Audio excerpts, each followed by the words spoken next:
1 2 baby. Yes, sir. I see you tapping in right there. See all my Goonies tapping in, man. Yeah.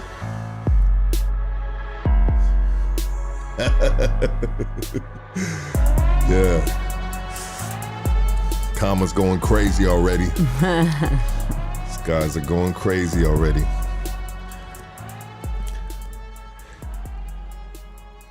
I want to do it like this. Let's see. Bring this over here real quick. Get myself a little bit of situated. Hold on real quick. Hey, Cono, is it game time? It's game time, man. ¿Qué te pasa, man? Sheesh. Goonies, mount the fuck up, man. Yes, sir, baby. Let's go. It's game time. Like, subscribe, all that good stuff. Welcome to Hood Stocks on a Sunday motherfucking afternoon, baby. Appreciate everybody tapping in. We got Cono. Aquí estamos, man. You know, mounting up, man. Shit, Cono in the building, baby. Let's go. Miami to LA. Well, G said from Miami to LA, man. He got himself a red eye to get over here, man. Yeah, Chop City on the beat, baby. He just dropped me this beat right here. He just keeps on fucking, man, my fucking email's overflowing with Chop City beats. The boy's a beast. That's fire, man. Woo-wee. Appreciate everybody tapping in right here, baby. Jesse Hernandez. Lethal, my dog, what up? Renee, what up, homie? Francisco, what up, my dog? S.A. Max, what up, my G? JR, what's happening, homies? Woo-wee, Lethal, baby, you keep on hooking me up with motherfucking, some funds for some motherfucking chinante, baby. Appreciate you, doggy. Oh, he said that's a cup of coffee for Cono right there. Okay. Yeah. Thank you, man. Cono, Thank baby. you so much, man. Let's rock. Let's do this.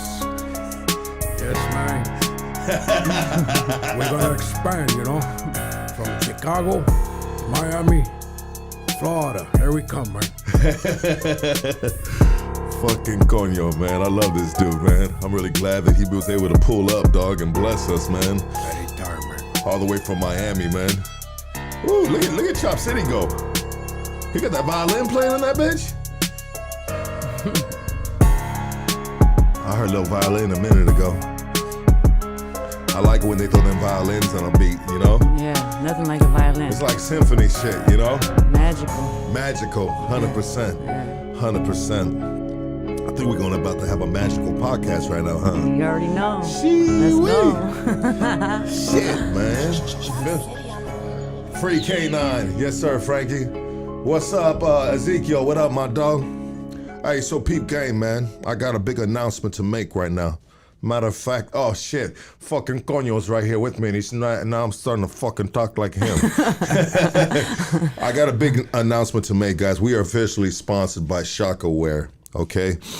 This is probably about a few days ago. I'm barely getting up to, putting the motherfucking logo up and this, that, and the other. But Shaka Wear, more than streetwear, it's culture. Lifestyle of individuality and self-expression through clothes, all right? Shakaware, shakaware.com. Go to shakaware.com, use Hoodstocks15, and obviously you get 15% off, okay? But when you use that promo code, it helps us out. So instead of going to the fucking bodega down the street with fucking Cono, I need you to just go straight to the website, dog. Shakaware.com, use Hoodstocks15. We're also sponsored by Stizzy, my dogs. You know what I mean? Matter of fact, that's for you right there. Matter of fact, that's for you right there. Let's go. Matter of fact, this Division 1 is for you right here, too. Thank you. We're Stizzy.com, all right? Stizzy.com. Follow them on Twitter, too, at Stizzy. A lot of Republicans got Twitters. A lot of Democrats, their profiles on OfferUp. You like that, Cono? Oh, I love it, man. You know, you gotta let these guys know, man. We taking this motherfucker back, man. Thank you, Cono. And also to follow Stizzy on Instagram at Stizzy Smoke Shop. All right. Today we have a very, very special guest, and I'm just gonna get straight to it. A lot of, I think the world knows her as Miss SANCHA, but the ones that really, really know her, you know her background, they know her as Diamonique. Dia, like day. Dia? Monique, like Monique Day. Dia Monique. Monique, everybody. Yeah, Everybody Diamonique. give it up, baby. Thank you for having me, Lucky. Appreciate it. Absolutely, absolutely. I mean, you are, you're somewhat of a legend in the Chicano community. A little bit. A little bit, huh? Low key shit, you know. Low key shit. You're kind of like a mystery person. Is Yeah. that safe to say? Yeah. Okay. Not no more. In 2020, 20 years later, it came out to the world that I was Miss SANCHA. That you were Miss SANCHA. Diamonique is Miss SANCHA. And I believe you did that on Rhodium Radio. Is that correct? Yes. I Okay. did. Yeah. And so what was the thought process behind saying, hey, we are finally gonna unveil who Miss SANCHA is?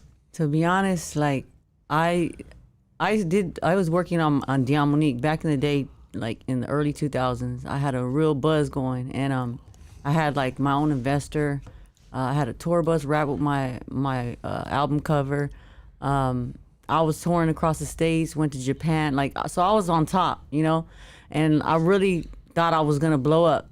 I really did. And at that time, my producer Fingers, he was working with Royalty from Low Profile Records, and Royal had approached him about an idea for a Miss SANCHA, and because he had Mr. Sancho and he had an idea, and he said, hey, do you think Diamonique will do it? And my boy's like, hell no, she's doing her thing, she ain't gonna fuck with that. And he's like okay, like, so they were looking for somebody, and they couldn't find like a girl, because at that time there was no Chicana rappers that were dope. There was hardly any. Now there's a lot more. There's some dope ones out there, but back then there wasn't many. So they hit me up again, you know, hey, do you think she'll want to do it?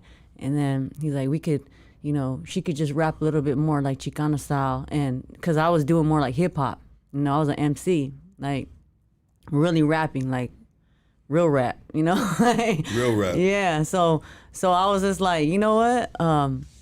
He's like, he'll pay you this much. I'm like, shit, you know, I needed the money. I did worse things for money.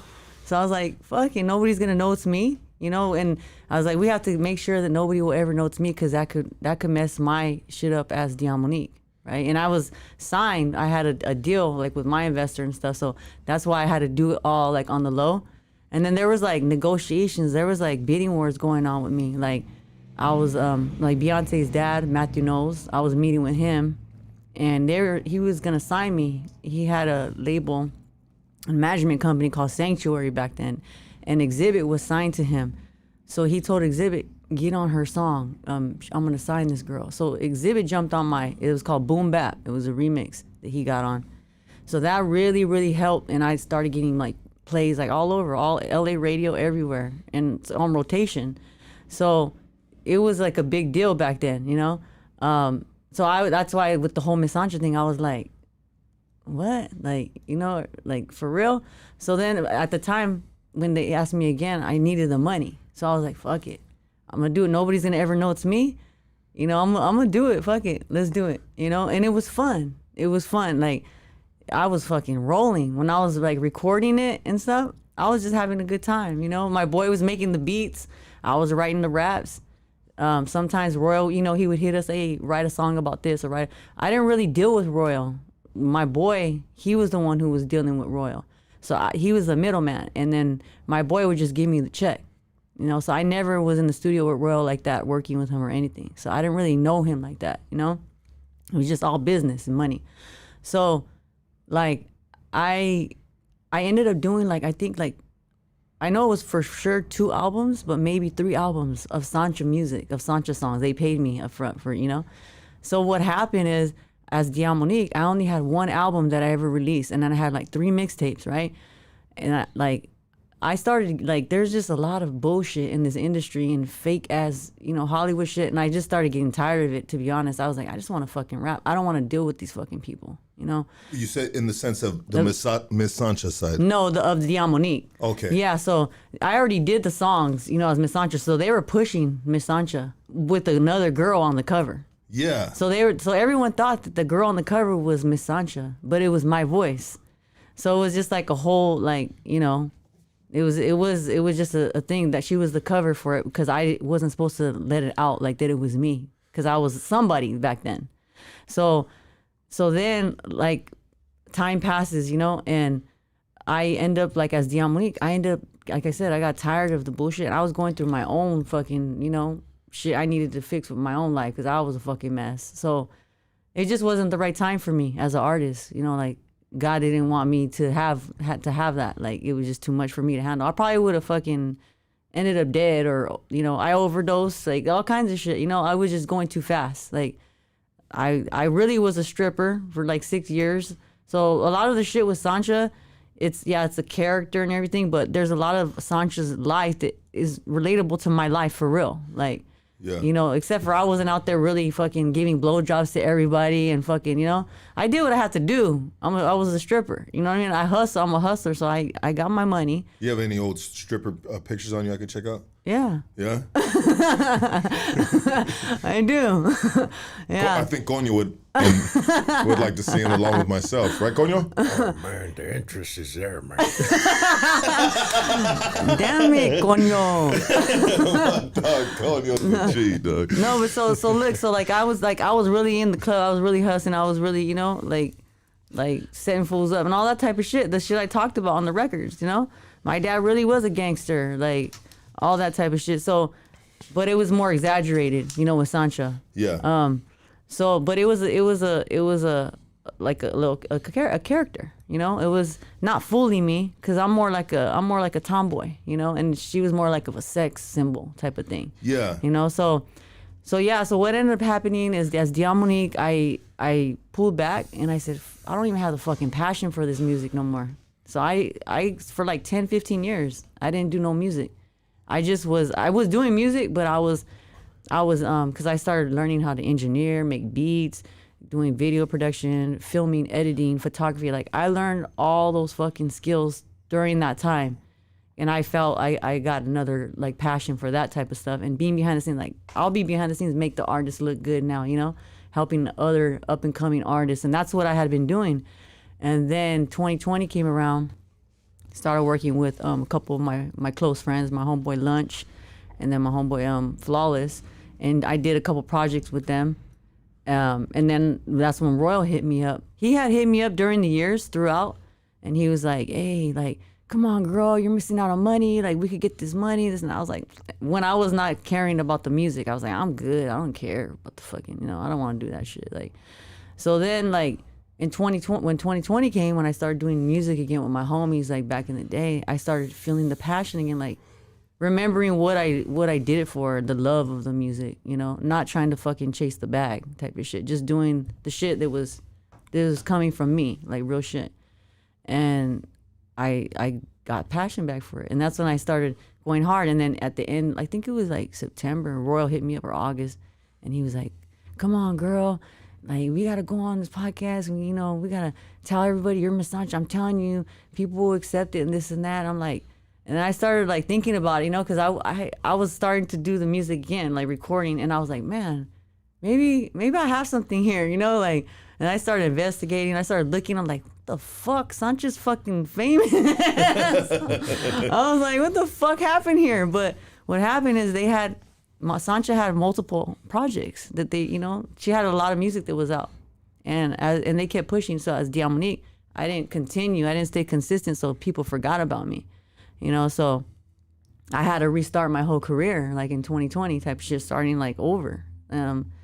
So then that's when he was like, hey, let's go on there. And I started looking, and I started seeing like Doja Cat and all these people fucking like.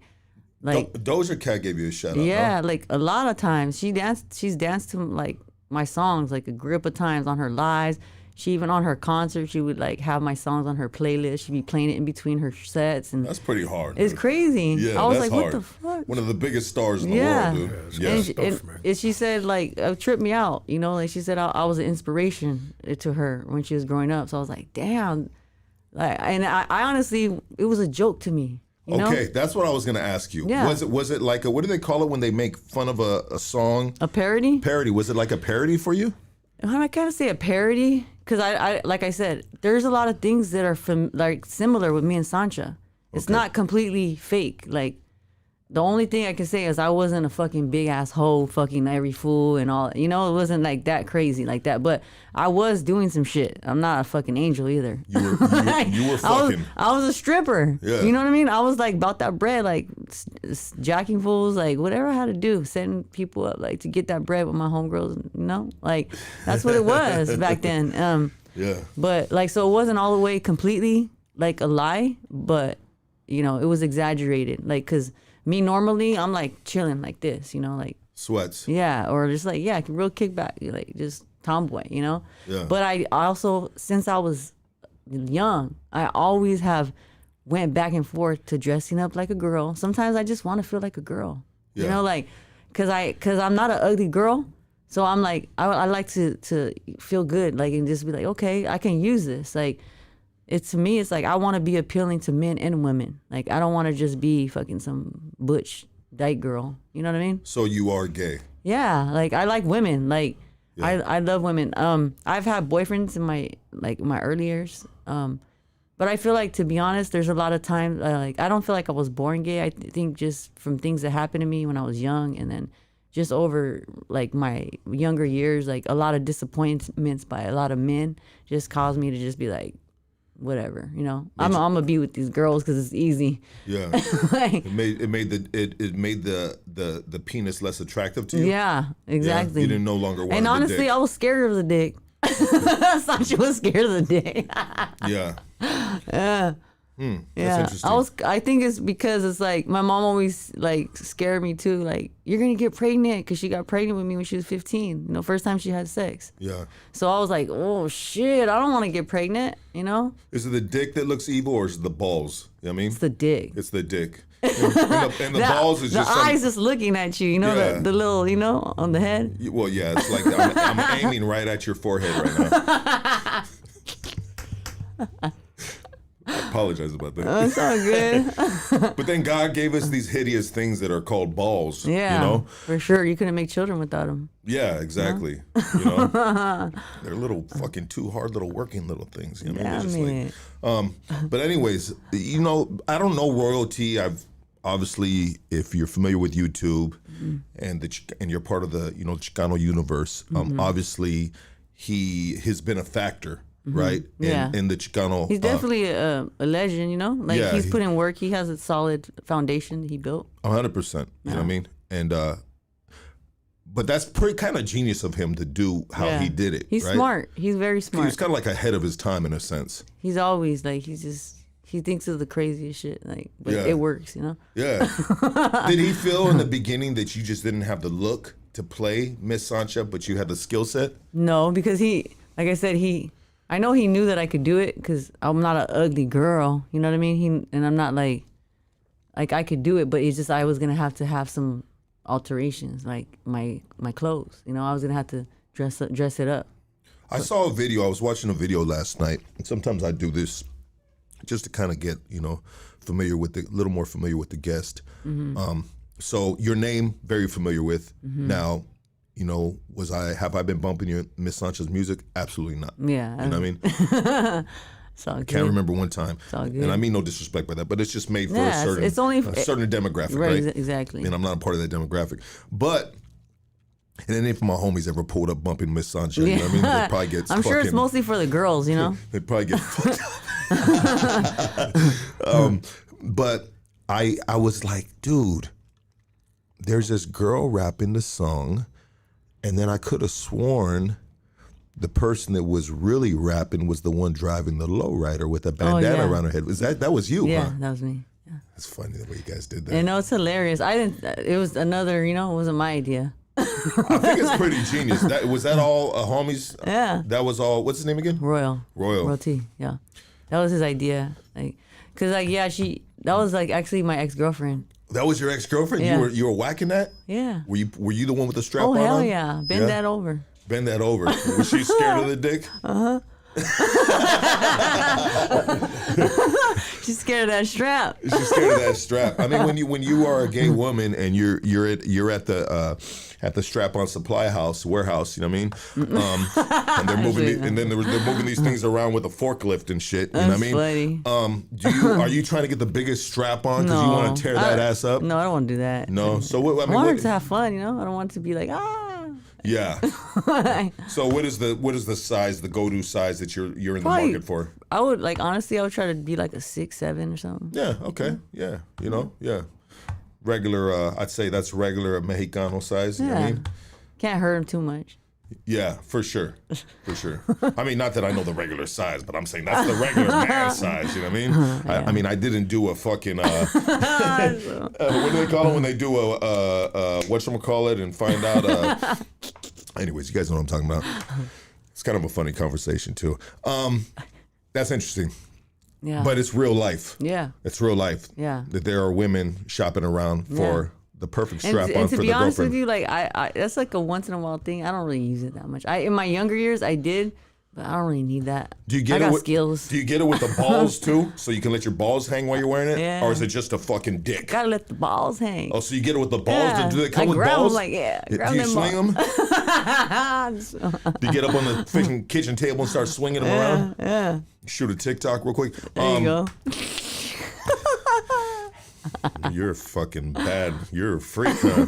Something like that. So the girl that was rapping on that song, you were tearing her ass up. Oh yeah. Damn. You're a fucking animal, huh? I used to be. Look in this camera right now and tell him when you're an animal. Right here, this camera right here. I'm an animal. Yes, she is. I'm an animal. And so the music you were doing is so interesting. The music we were doing was not necessarily the style of music that you, as an artist, that you do. So you had to kind of like, you know, put in the accent, drag the words. To be honest with you, when I first started rapping, when I was young, because I started rapping when I was very, very young, I sounded more like Miss SANCHA, to be honest. I did. Okay. Yeah, I did. But then, like, I ended up hooking up with these guys named the Avila Brothers, and they started, you know, developing me, and my sound started changing to more urban and like hip hop. So then that's what happened. Like, I started rapping really good. Like, once I got with them, they helped me, you know, to become great, and that's when I just started like doing my thing. But yeah, in the beginning, I did sound more like a Chicano rapper. Yeah. Somebody said that me and you should have a sword fight. If we had a sword fight, who would win? I would. She got Excalibur, man. Cono, what did you say? She got Excalibur, man. She's got the Excalibur, yes. Oh shit. She's not playing. She's not fucking playing, no, Cono. She's not, dog. Shout out to motherfucking Cono, baby. Put it back to Cono. I love this dude, man. This dude has been with me since day one. Fucking with Hoodstocks, and I love when he pulls up. Last time Cono pulled up, man, I fucking really crashed out hard, brother, and your daughter was here, and I felt very embarrassed afterwards, and I apologize again, dog, which I have already. No worries, man. Yeah. This time I spent with my daughter, to me, that was all of it, man. Thank you, Cono. Thank you, brother. So this is such a interesting, crazy, huh? But complicated life you've been living. Very complicated. You don't even know. Wait till you see my fucking documentary I'm working on. So okay, yeah, for sure, and we'll get into that. Yeah. But so where do you come from? What part of the map are you from? So I was born right here in Monterey Park, actually. Okay. Yeah. So in my early years, I lived out here in Monterey Park, Whittier. We moved around a lot, you know. Whittier, Montebello. My mother, most of my family, they're from East LA in like City Terrace. My grandmother my great grandmother still has a home up there. Love City Terrace. Yeah, so I have a lot of family out here in LA. That's where the roots are. But then like we moved around a lot because my dad and my mom, they split up when I was like 2 years old, and my mom was pretty much like raising me and my sister, like, you know, moving around with bags, just like hotels, sleeping with at friends' houses, wherever we can go. Did your mom suffer from any addiction problems? No, thank God. And honestly, that's why I think I was fucked up, because I feel like I missed that. I think with my parents splitting, and I remember like the day that my dad left, or my mom left my dad.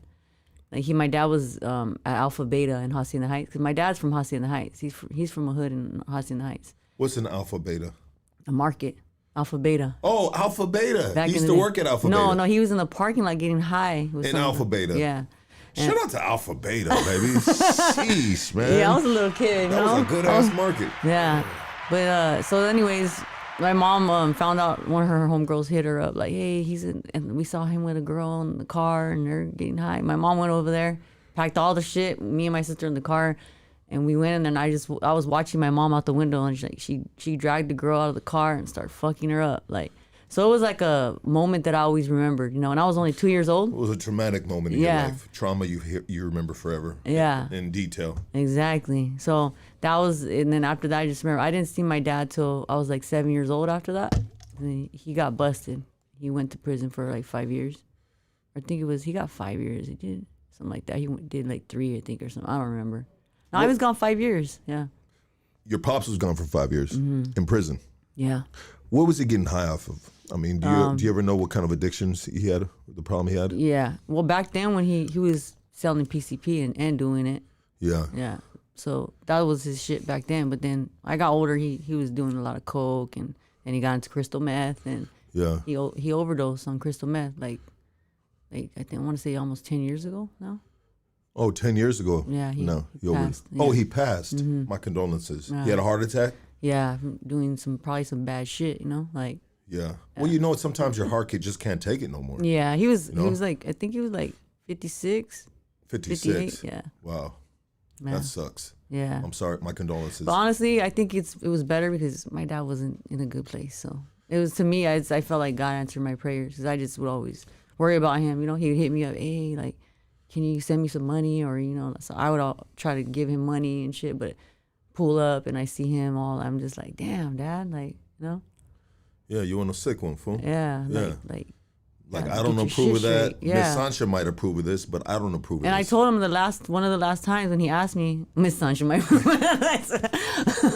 But I told him, it's all good. Yeah. One of the last times I talked to him, he asked me for money. I was like, Dad, I'm not going to give you money this time, because I give you money and you just want to go get high with it. And I felt bad, but then after that, he ended up passing.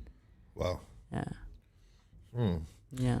But anyways, like, back to where I grew up. Yeah. So I moved around. I was here first, and then we moved and we lived around the SGV, like Ballin Park, West Covina. And then my dad ended up hooking up with my stepmother and had 3 sons. And they grew in Azusa. So after that, I got to know my dad, because luckily for my stepmom, she she would help my dad with this. My dad, he just wanted to do tattoos in the garage and drink beer and get high. Yeah. Like, he was like, but it was because of her that we knew my dad, because she would go, come out and pick us up. So your stepmom. Yeah, my stepmom. She was good people. Yeah, she was a real one. She's a gangster too. But she was really good people. Like, I was blessed with 2 amazing step parents. That doesn't happen very often. No, it doesn't. It doesn't. Yeah. Sometimes it can tell you how bad your real parent is in that relationship. Yeah. That you gravitate towards the step parent. Exactly, and that's what it showed me a lot. Cause like sometimes, like back then, like my dad, sometimes he would go to work and shit. He did construction, and he wouldn't come home. He'd go home back to the homies, or go usually on Fridays, right? Yeah, the weekend he got the check. Payday, baby. And then my stepmom would be pissed, like, where the fuck you at? Like, going off on him and shit. And then she would like, come on, girls, and we'd get in the car with her, and then we'd pull up to the neighborhood, and he'd be out there with his homies, and she's like, come on, motherfucker, get your fucking, like, your girls are over here, you're over here getting high. And she would, like, I remember one time she got the little thing of coke, little jar, and she threw it at him, and that's when I know, damn, my dad's fucking doing drugs, and I was little. Yeah. And I saw her do that, I was like, damn, like, shit is he's doing drugs, like. But at that time, like, I was living like in the SGV. My mom, we lived in Walnut, like a bunch of places out here, right? And then like when I was 10 years old, that's when I moved to the IE. Okay. So, but during that time when we were out in the SGV, when we lived in Walnut, it was like, even in West Covina, Baldwin Park, like my mom's whole family, like my grandpa and everybody, we all lived together, you know? Even there was a time when we all lived together, like even in a one-bedroom apartment, everybody's in there. And my grandpa, he was a heroin addict. So when sometimes, you know, I would come inside and he'd just be like nodding out and then burning cigarette holes in the fucking chair and shit. Yeah. Just finding, there's just people in and out of there, you know. I was a little kid fucking being nosy, finding needles and shit like that and listening. People were having sex and all. Like, there's a lot going on. Like, I saw a lot very young, and I think that's what, you know, affected me, but in the same way it molded me to, I know what's up. Like, I have, and my mom, she's totally, she moved us out to the IE to get away from all that shit. Yeah. So, and it was cheaper. Of course. So that's why she did that. But yeah, luckily for my stepfather, he came into the picture when I was 7 years old. He really tried, you know, with us in the beginning. He always did, but in the beginning, like, I was just like, I wanted my dad, you know. I didn't want to fucking have this other man in my mom's life. Like, so like I remember the first day, like we met him, me and my sister.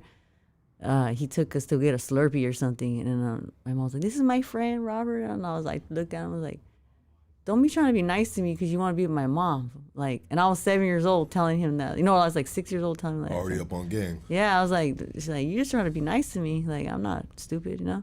Yeah. So I gave him, you know, a little bit of hell in the early years, but he stuck it out with my mom because he loved her. But a lot of times I had to go live with my dad. Well, there's a few times, but we were there. Me and my sister would go over there every other weekend. So I kind of, you know, I claimed IE because I did my school, junior high and high school out there. Yeah. So which are important years in your life. yeah, so that's why I say you know, I rep the IE. I was born in LA County, and then I grew up in IE and SGV kind of, because I would, like I said, I would go back and forth from my stepmom, my dad and my stepmom's to my mom's house. I would be out here in the out in the SGV and going to parties and all that. But as I got older, I just, you know, you start just messing with your friends. You pull away from your family, and I just start partying even more. And then I think I was like 20 when I started stripping. I first started doing private shows with my girlfriend. So we would like get paid to be with each other, you know, in front of fools and shit, and we'd just be going on calls and shit. Like, and what is that? Asking for a friend of mine named Cono. What does that consist of? You were getting paid to be with a girl? Like have sex with my girlfriend, and in like front they of people? watch. Yeah, well, a guy, you know what I mean? Yeah. Like, does that a pay private. good? Like, yeah, it depends. Like, Yeah. you know, depends what we could get out of them. Yeah. You know? That's interesting. Yeah. I mean, sex sells, right? Mm-hmm. Yeah, 100%. Yeah. And so how did you do in school? Did you graduate school or anything like that? I did graduate, but I was good in school, but I didn't like it. I was like, I don't want to fucking go to college. Like, I wasn't planning to do. I always knew I was gonna do something like Crazy. You know, yeah, entertainment, or you know, I'm an entertainer. Like, Yeah, like all the way around. yeah, like Yeah. Since I was a kid, even like my cousins, I would like, you know, Christmas or family gatherings, you know, I'd perform for everyone, and I would bring a bag, and I would have like 3 different clothes changes, like, and I would change it, like, okay, I'm gonna go put on my next outfit, and then I'd come out and perform again, like. So it was just always in me, you know, like. Yeah, you were an entertainer. I was always switching it up, like, and like, oh shit, is that her? Yeah. Yeah. That's interesting, man. And that's, I mean, it's cool in the sense of that you have always, you know, stayed true to who you are, in the sense of, you know, just being outgoing, entertaining, not being afraid. Yeah. You know? Yeah. Could have went a lot of different places For doing sure. Definitely. Could have been in the movies. You ever do any movies, anything? Yeah, I have. I've Yeah. been there's a big movie, it was called End of Watch. Oh, okay. With Jake Gyllenhaal, Michael Pena. But yeah, I had a pretty cool role in there. There was me and then my homegirl Flocky's. She was like the main like leader of the gang, and it was me, her, and then Richard. You know Richard, Baby Jokes, yeah. Yeah. And then this other guy, Maurice, but he was a real actor. But all of us, we were like rappers, me, Flocky's, and Baby Joker. Yeah. So that was a amazing experience for me. Cause that shit went like #1 the first week. Did it pay? I mean, I'm still making money from it. Oh, you're still making residuals, royalties, huh? Every 3 months I get a check. Wow, that's dope. Yeah. Yeah. Yeah. What's up, Cono? Oh, man. You know, same old, man. Yeah. Another day, Another same dollar? toilet. That's right. That's what's up, though. Yeah. Sorry about that. It's all good. Yeah.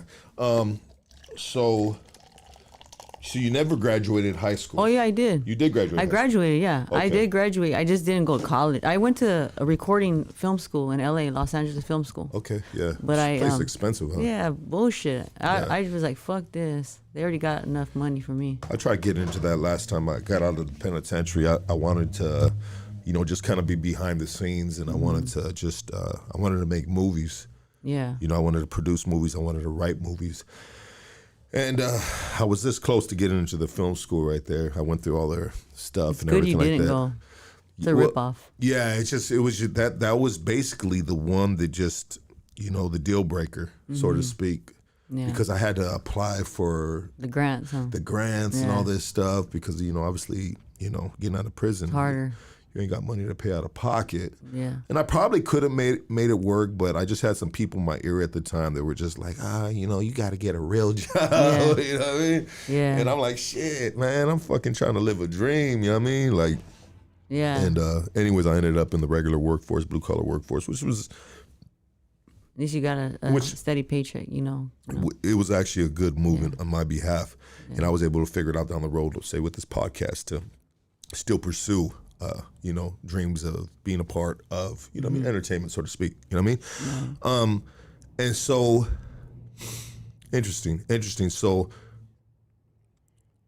you get through school, 20 years old, you're stripping. Mm-hmm. I mean, what made you want to get into the stripping side? Yeah.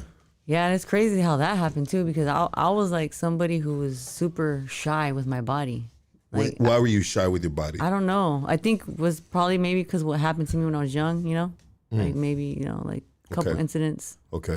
And I think I just felt like I don't want no one to see me type shit. Yeah. So it was weird. Like, so I had been working at a warehouse at that time.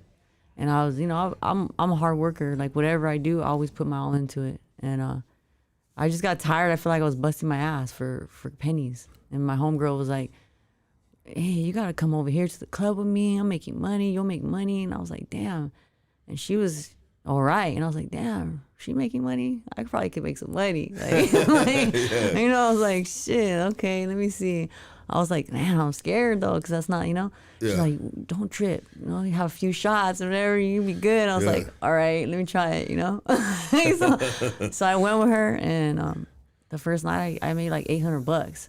I was like, I'm coming back tomorrow. That was a wrap, right? I was hooked off that money, and it's hard to let go once you start making that money. And then so I ended up being in the strip world for like 6 years, but like I got caught up in the partying because it's just fun. Naked girls, drugs, drinking, it's all around me. So I was having a party every day, sometimes after work we would go to one of our houses, our apartments. We would like cover all the windows, pop kinds of fucking and just drinking, fucking have karaoke, like taking baths together, all kinds of shit, washing each other's body, like weird, crazy shit. Like, damn. It was wild. I wish I was a cockroach in that house. Yeah, it was crazy. It was fun. I don't regret it. I don't want to do it now because I'm already past that. But it was fun. I'm glad I experienced it because not a lot of people could do that type of shit. Yeah. So how old were you when did you start doing music? Professionally, probably when I was like 15. Yeah. 15 years old, 15, 16, when I started working with the Avilas. But right before that, I had hooked up with these guys named Jaime and Joe. And they were working with, Rich Rock from Spanish Fly. Okay. So they were working with him, and they actually had a song. And I rapped on the song, and it was a song with him back then. And that was kind of like, my first time, like, recording in a real studio. Because before that, I remember I used to tell my dad, like I wanna record, and I would cry. He's like, well, I don't know what to do. I don't know anybody in that business. What do you want me to do? Yeah. I'm like, I gotta go to a studio. Well, where's the fucking studio? I'm like, there's one at Bullwinkle's. Like, like there's this place called Bullwinkle's back in the day, and they used to have it where you could go in there. It's like a karaoke thing. You go and you pick a song and then you sing to it, and then they give you a tape after you leave. Okay. So that's what I thought it was my demo. And I was going around telling this is my demo and shit, showing people like all excited about From it. Bullwinkle's. That's funny. Yeah, so finally I ended up hooking with the Avilas when I was in junior high, because one of my homegirls was dating Bobby, the older brother. And then she's like, come with me over there, whatever. And so I was hanging out, and then they were like, he's like, my brother thinks you're cute and this and that. And I was just like, And my friend's like, come on, just hook up with him. And I'm just like, all right. So, we hung out and stuff. And he ended up becoming my boyfriend for a couple years. Yeah. Like, but we never, I never did anything with him. I just would hold his hand and kiss him and stuff. And I was just like, I don't. How you be someone's boyfriend for 2 years? And we were young. We were like 16. Okay. Like, for sure. So it's like a different time. But Yeah. But trust me, there's like two other guys were like later, like when I was 17 and probably 18, where I liked them, but it's just something inside of me, and I think it has a lot to do with what happened to me, and it's like I don't want to let go, and like, but I liked them a lot, but it's like one of them I actually got like butt naked, like almost did it, and then he's like, we're like, oh shit, like it's gonna happen, and then I'm like, I can't. He's like, what the fuck, like.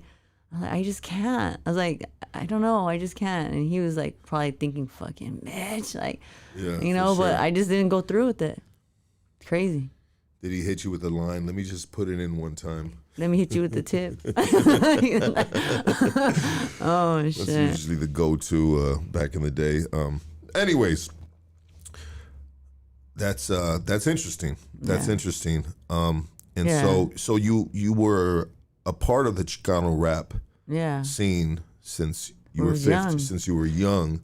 I mean, were you into Chicano rap? Well, yeah, like, I mean, Proper Those, Spanish Fly, Kid Frost, like all the OG, Slow Pain, Goodfellas, and like all the early stuff, But yeah, even there's not that many at that time, but there's a few ones. And Lighter Shade of Brown, of course, like that was in my like late, probably that was like, or my junior high, maybe 8th, 9th, I don't remember, but yeah, I was super, and I was excited because I was always into like rap. My dad introduced me to like gangster rap. He loved Eazy-E, NWA, all that type of shit. Yeah. But I also was into like the New York shit, like Rakim. He liked like all that shit, like the whole Color soundtrack and like all that stuff. So I had a lot of different music being played in the house, like oldie, soul, classic rock, like Led Zeppelin, Jimi Hendrix, and then the rap, gangster rap, But yeah, so I don't know. I went towards the Chicano rap because I felt like at the time I was super proud of like my people. Like, damn, those are my people. They're fucking rapping. They're doing it. And it was exciting for me as a kid seeing that because I was used to seeing more black people, So I was like, damn, this is dope. So it gave me inspiration to want to rap. And then at that time, when I was working with the Outlaws, we were doing like lowrider shows and all car shows. And JV was the main one, only one really, besides Teardrop, you know?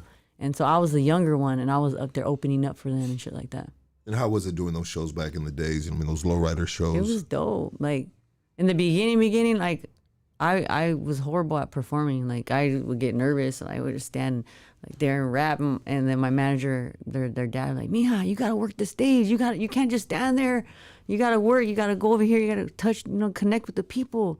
So once he started embedding that into me, and I started doing it. He's like, I remember one time we did a show at, I think it was Qualcomm Stadium, and I think there was like 10 or 15,000 people there.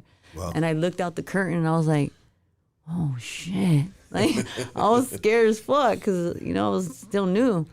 And then after I did it, I just felt it. I just did it. I just hit it like a light switch, and then I just fucking rocked it. And then I came back, he gave me a hug. He's like, Mija, you did it. You did it, Mija. That's how you do it. That's how you do it. Yeah. So after that, it was like, okay, I was getting, finding my flow, like as a performer. Okay. In front of like everybody type of shit. And was this at the point that you're already, no. I mean, how did you do the shows with the Miss Sancha? There was never no shows. I only did one show ever in Miss Sancha last year. Ever. Okay. No one ever saw me. So it was just a mystery. It was just put out on a CD and vinyl. Yeah. Huh. Yeah. So that's why it was a big deal when I did a show like a year ago or maybe a year and a half ago now. I don't remember. But it was in LA at, I think, Los Globos. But yeah, it was crazy. I was a trip because for not ever performing as Miss Sancha and then going and doing that show and seeing all these fucking people go nuts and they're like singing my songs and shit. I was like, what the fuck? Yeah. It was crazy. So it was a great experience. It was. And that's when I was like, damn, like this is a big ass deal. And I didn't take it serious and I wasn't really trying to push it. I was like thinking like before and I was just like, I'm fucking dope. I don't fucking, like I'm a dope rapper. I don't know. It's Sancha. Yeah.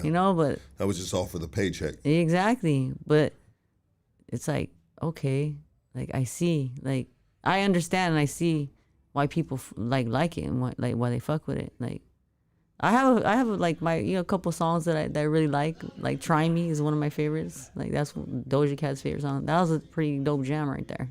Yeah. Like an oldie flip. And so doing that show right there obviously was under low profile, right? It was Royalty that probably coordinated that because you said he owns a Miss Sancha. Yeah, Royalty owns Miss Sancha brand and name and all that. It's my voice, but yeah, he owns the brand and everything, so I don't have nothing to do with that. Yeah, you have absolutely no rights to the music at all. No, it's like he's putting it out under his label, so you guys will probably hear some stuff and see the videos and stuff because we did a video last year. It's called for the Daddy I'm in Love with a Gangster, the Night Owl song. We did a version of Sancha, a new version. So yeah, it's pretty tight too. Did it do well? Well, it hasn't came out yet. It hasn't came out yet. No, we shot a video, but he hasn't released it. I don't know. I'm pretty sure he will release it because he spent money, so. He's got to get that money back. Yeah, so he's gonna promote it and put it out there and get his money back. And so you said that show went good, so I would think that it would reignite the kind of drive to, all right, we need to do more Miss Sancha stuff. Yeah. And so you recorded that one song that's still going to get put out, but have you done anything else? Well, we have a whole album. You have a whole album that's going to go out, which you already been paid for. Yeah. Okay. Yeah.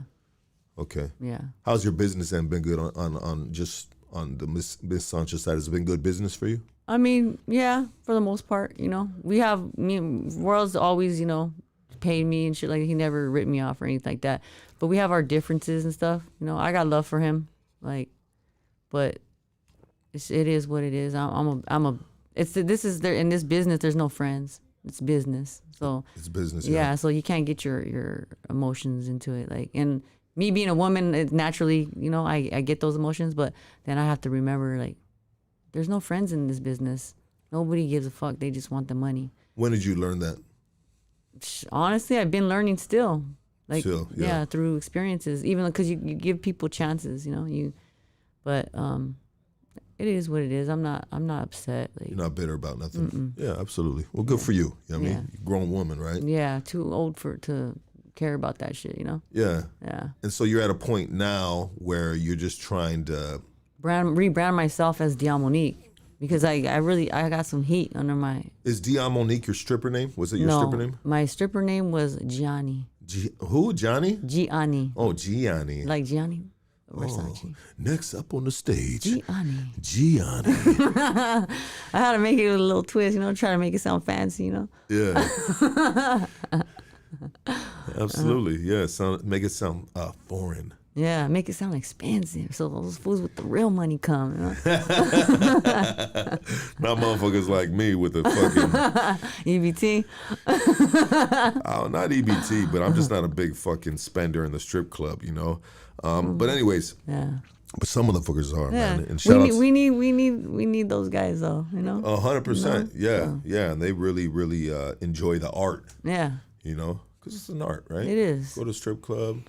Girls are shaking it, you know, doing their thing, It ain't entertaining. It ain't an easy life either. So, no, why not? Well, you did it for 6 years. Yeah, 6 years. I mean, it's a long time. yeah, 6 years in the strip game is it's a good run, right? It is. But I knew I was like, I had to get out. Like I said, I was just fucking running amok. Like I was just partying a lot, doing a lot of drugs, like pretty much every day, you know. Like So that was one reason why you had to get out. yeah, because I felt Okay. like I was gonna kill myself. I overdosed one time. What'd you overdose off of? I was doing coke, fucking weed, ecstasy, and then I did some G, and I was even drinking. Yeah. You're not supposed to drink with G. Yeah. And so I did, and I fucking started like, I just started seeing shit bouncing off the walls, and then I kind of just like put my head down, and my homies are, you all right? And I just wouldn't say anything, and then they like, hey, and then this was after us working too, after the club, like 4 or 5 in the morning, you know, we were partying. Yeah. Well, actually, it was like we went to after hours. That's what we did, and then we went back to my homegirl's house, and yeah, and then I just started foaming from the mouth. And they're like, what the fuck? You know, so they called the ambulance. And then at that time, I was selling ecstasy. So the cops pulled up and they pulled out a whole baggie of ecstasy. They're like, anybody know what this is? Tell my friends. And my friends like, no. But it's crazy. I think they thought that I was going to die because they never put any of that in the police report. Yeah. And like, I just remember after that waking up in the hospital and like I had all these tubes and me and my mom and my grandma are crying over me and they're just like, what did you do? And all that. I'm like, what the fuck? Like, I didn't know what happened. Then after I started waking up, I started like, felt that catheter and like, I was like, oh fuck. Like, Ouch. yeah. So they had to put charcoal and all that type of shit and pump me. And so was that when you made a decision? I still didn't learn. Oh, you kept going? Yeah. I still didn't learn. What is I mean, in the stripper world, man, it's a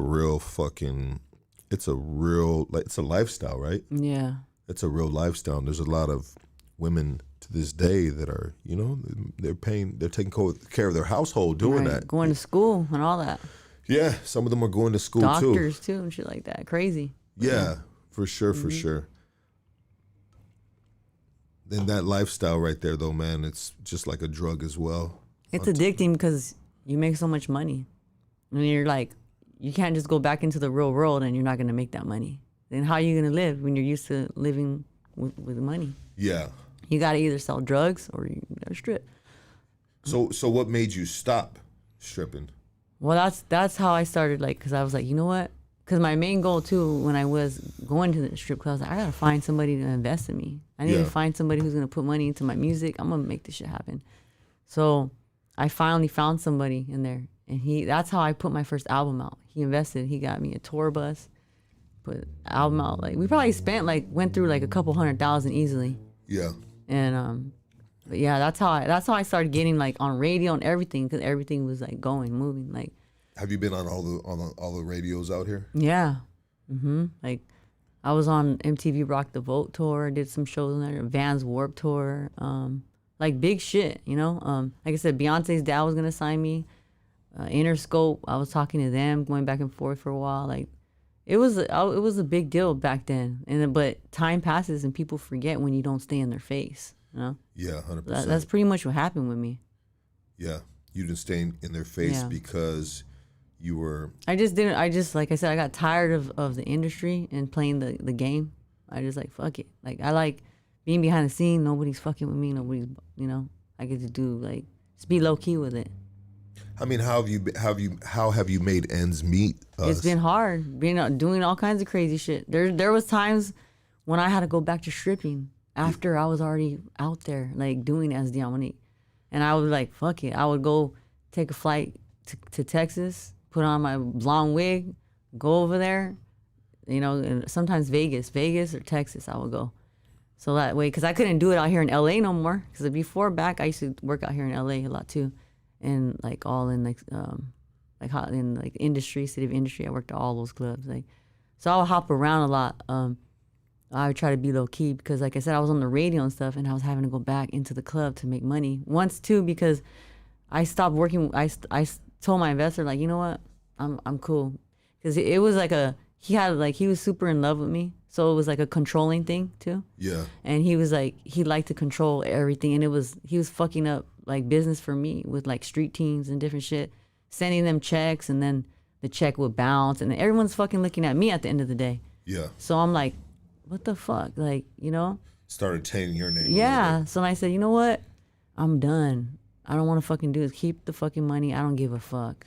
Like, so that's what happened. And I took a step back, and it was harder and harder. It got harder and harder for me. So I've done a bunch of crazy jobs, like just to get by throughout the years. Throughout the years. Yeah. Up to this date right here. Now I actually have a better flow because during that time, remember, I was learning how to do video, photography, editing. So I'm really good at all that stuff now. I'm like kind of like a little geek, like techie, like. So are you shooting music videos or something? Yeah, shooting music videos, editing them, photography, doing weddings, quinceañeras, like all that. Like, what was the last music video you shot? The last one was a music video called Vibe for my boy named Tosh. He's a new artist I'm working with, the R&B artist. He's really dope. But probably about like a month or two ago we shot that. Yeah, so I have like a crew, like a squad, it's called Diamond Cut Productions. Okay. So it's like an all-girl squad. We got like my homegirl Creep It Feed Me, my homegirl Summer. She's like one of my best friends since I was young, teenager, and then my homegirl Kente. So they helped me a lot, like on set and stuff, and you know. So because for a long time I was doing it all by myself, like one woman show, like everything.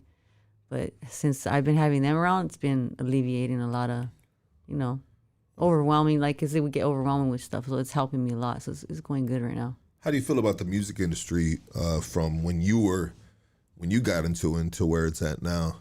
I mean, it's good, and you know, there's good things and there's bad things. Like, it's good because as an independent artist, like, you know, we can do a lot. We can make some moves, make major moves now, like without having a major label. Yeah. Of course, it still always comes down to money, because you need the marketing dollars. Like, you can have the fucking dopest music, but if you don't have no marketing money, nobody knows. And marketing money is to maybe get you in some of the radio stations? Not only that, just even run ads, you know? Run ads. Yeah, like, and even so, because I'm not even tripping off radio, to be honest. At this point in my life, I don't even care. I've been on radio and all that shit, so I don't really care. Not to say if it didn't happen, I wouldn't appreciate it. Well, it's kind of getting phased out a little bit. Yeah, for sure. With all the internet. Internet, yeah. Yeah, like I said, I'll be appreciative if they did play it, but I'm not gonna pressure them. You know what I mean? I already did all that back in the day, like hitting the DJ, hey, play my shit. Like, if you want to play it, play it. If you don't, fuck it.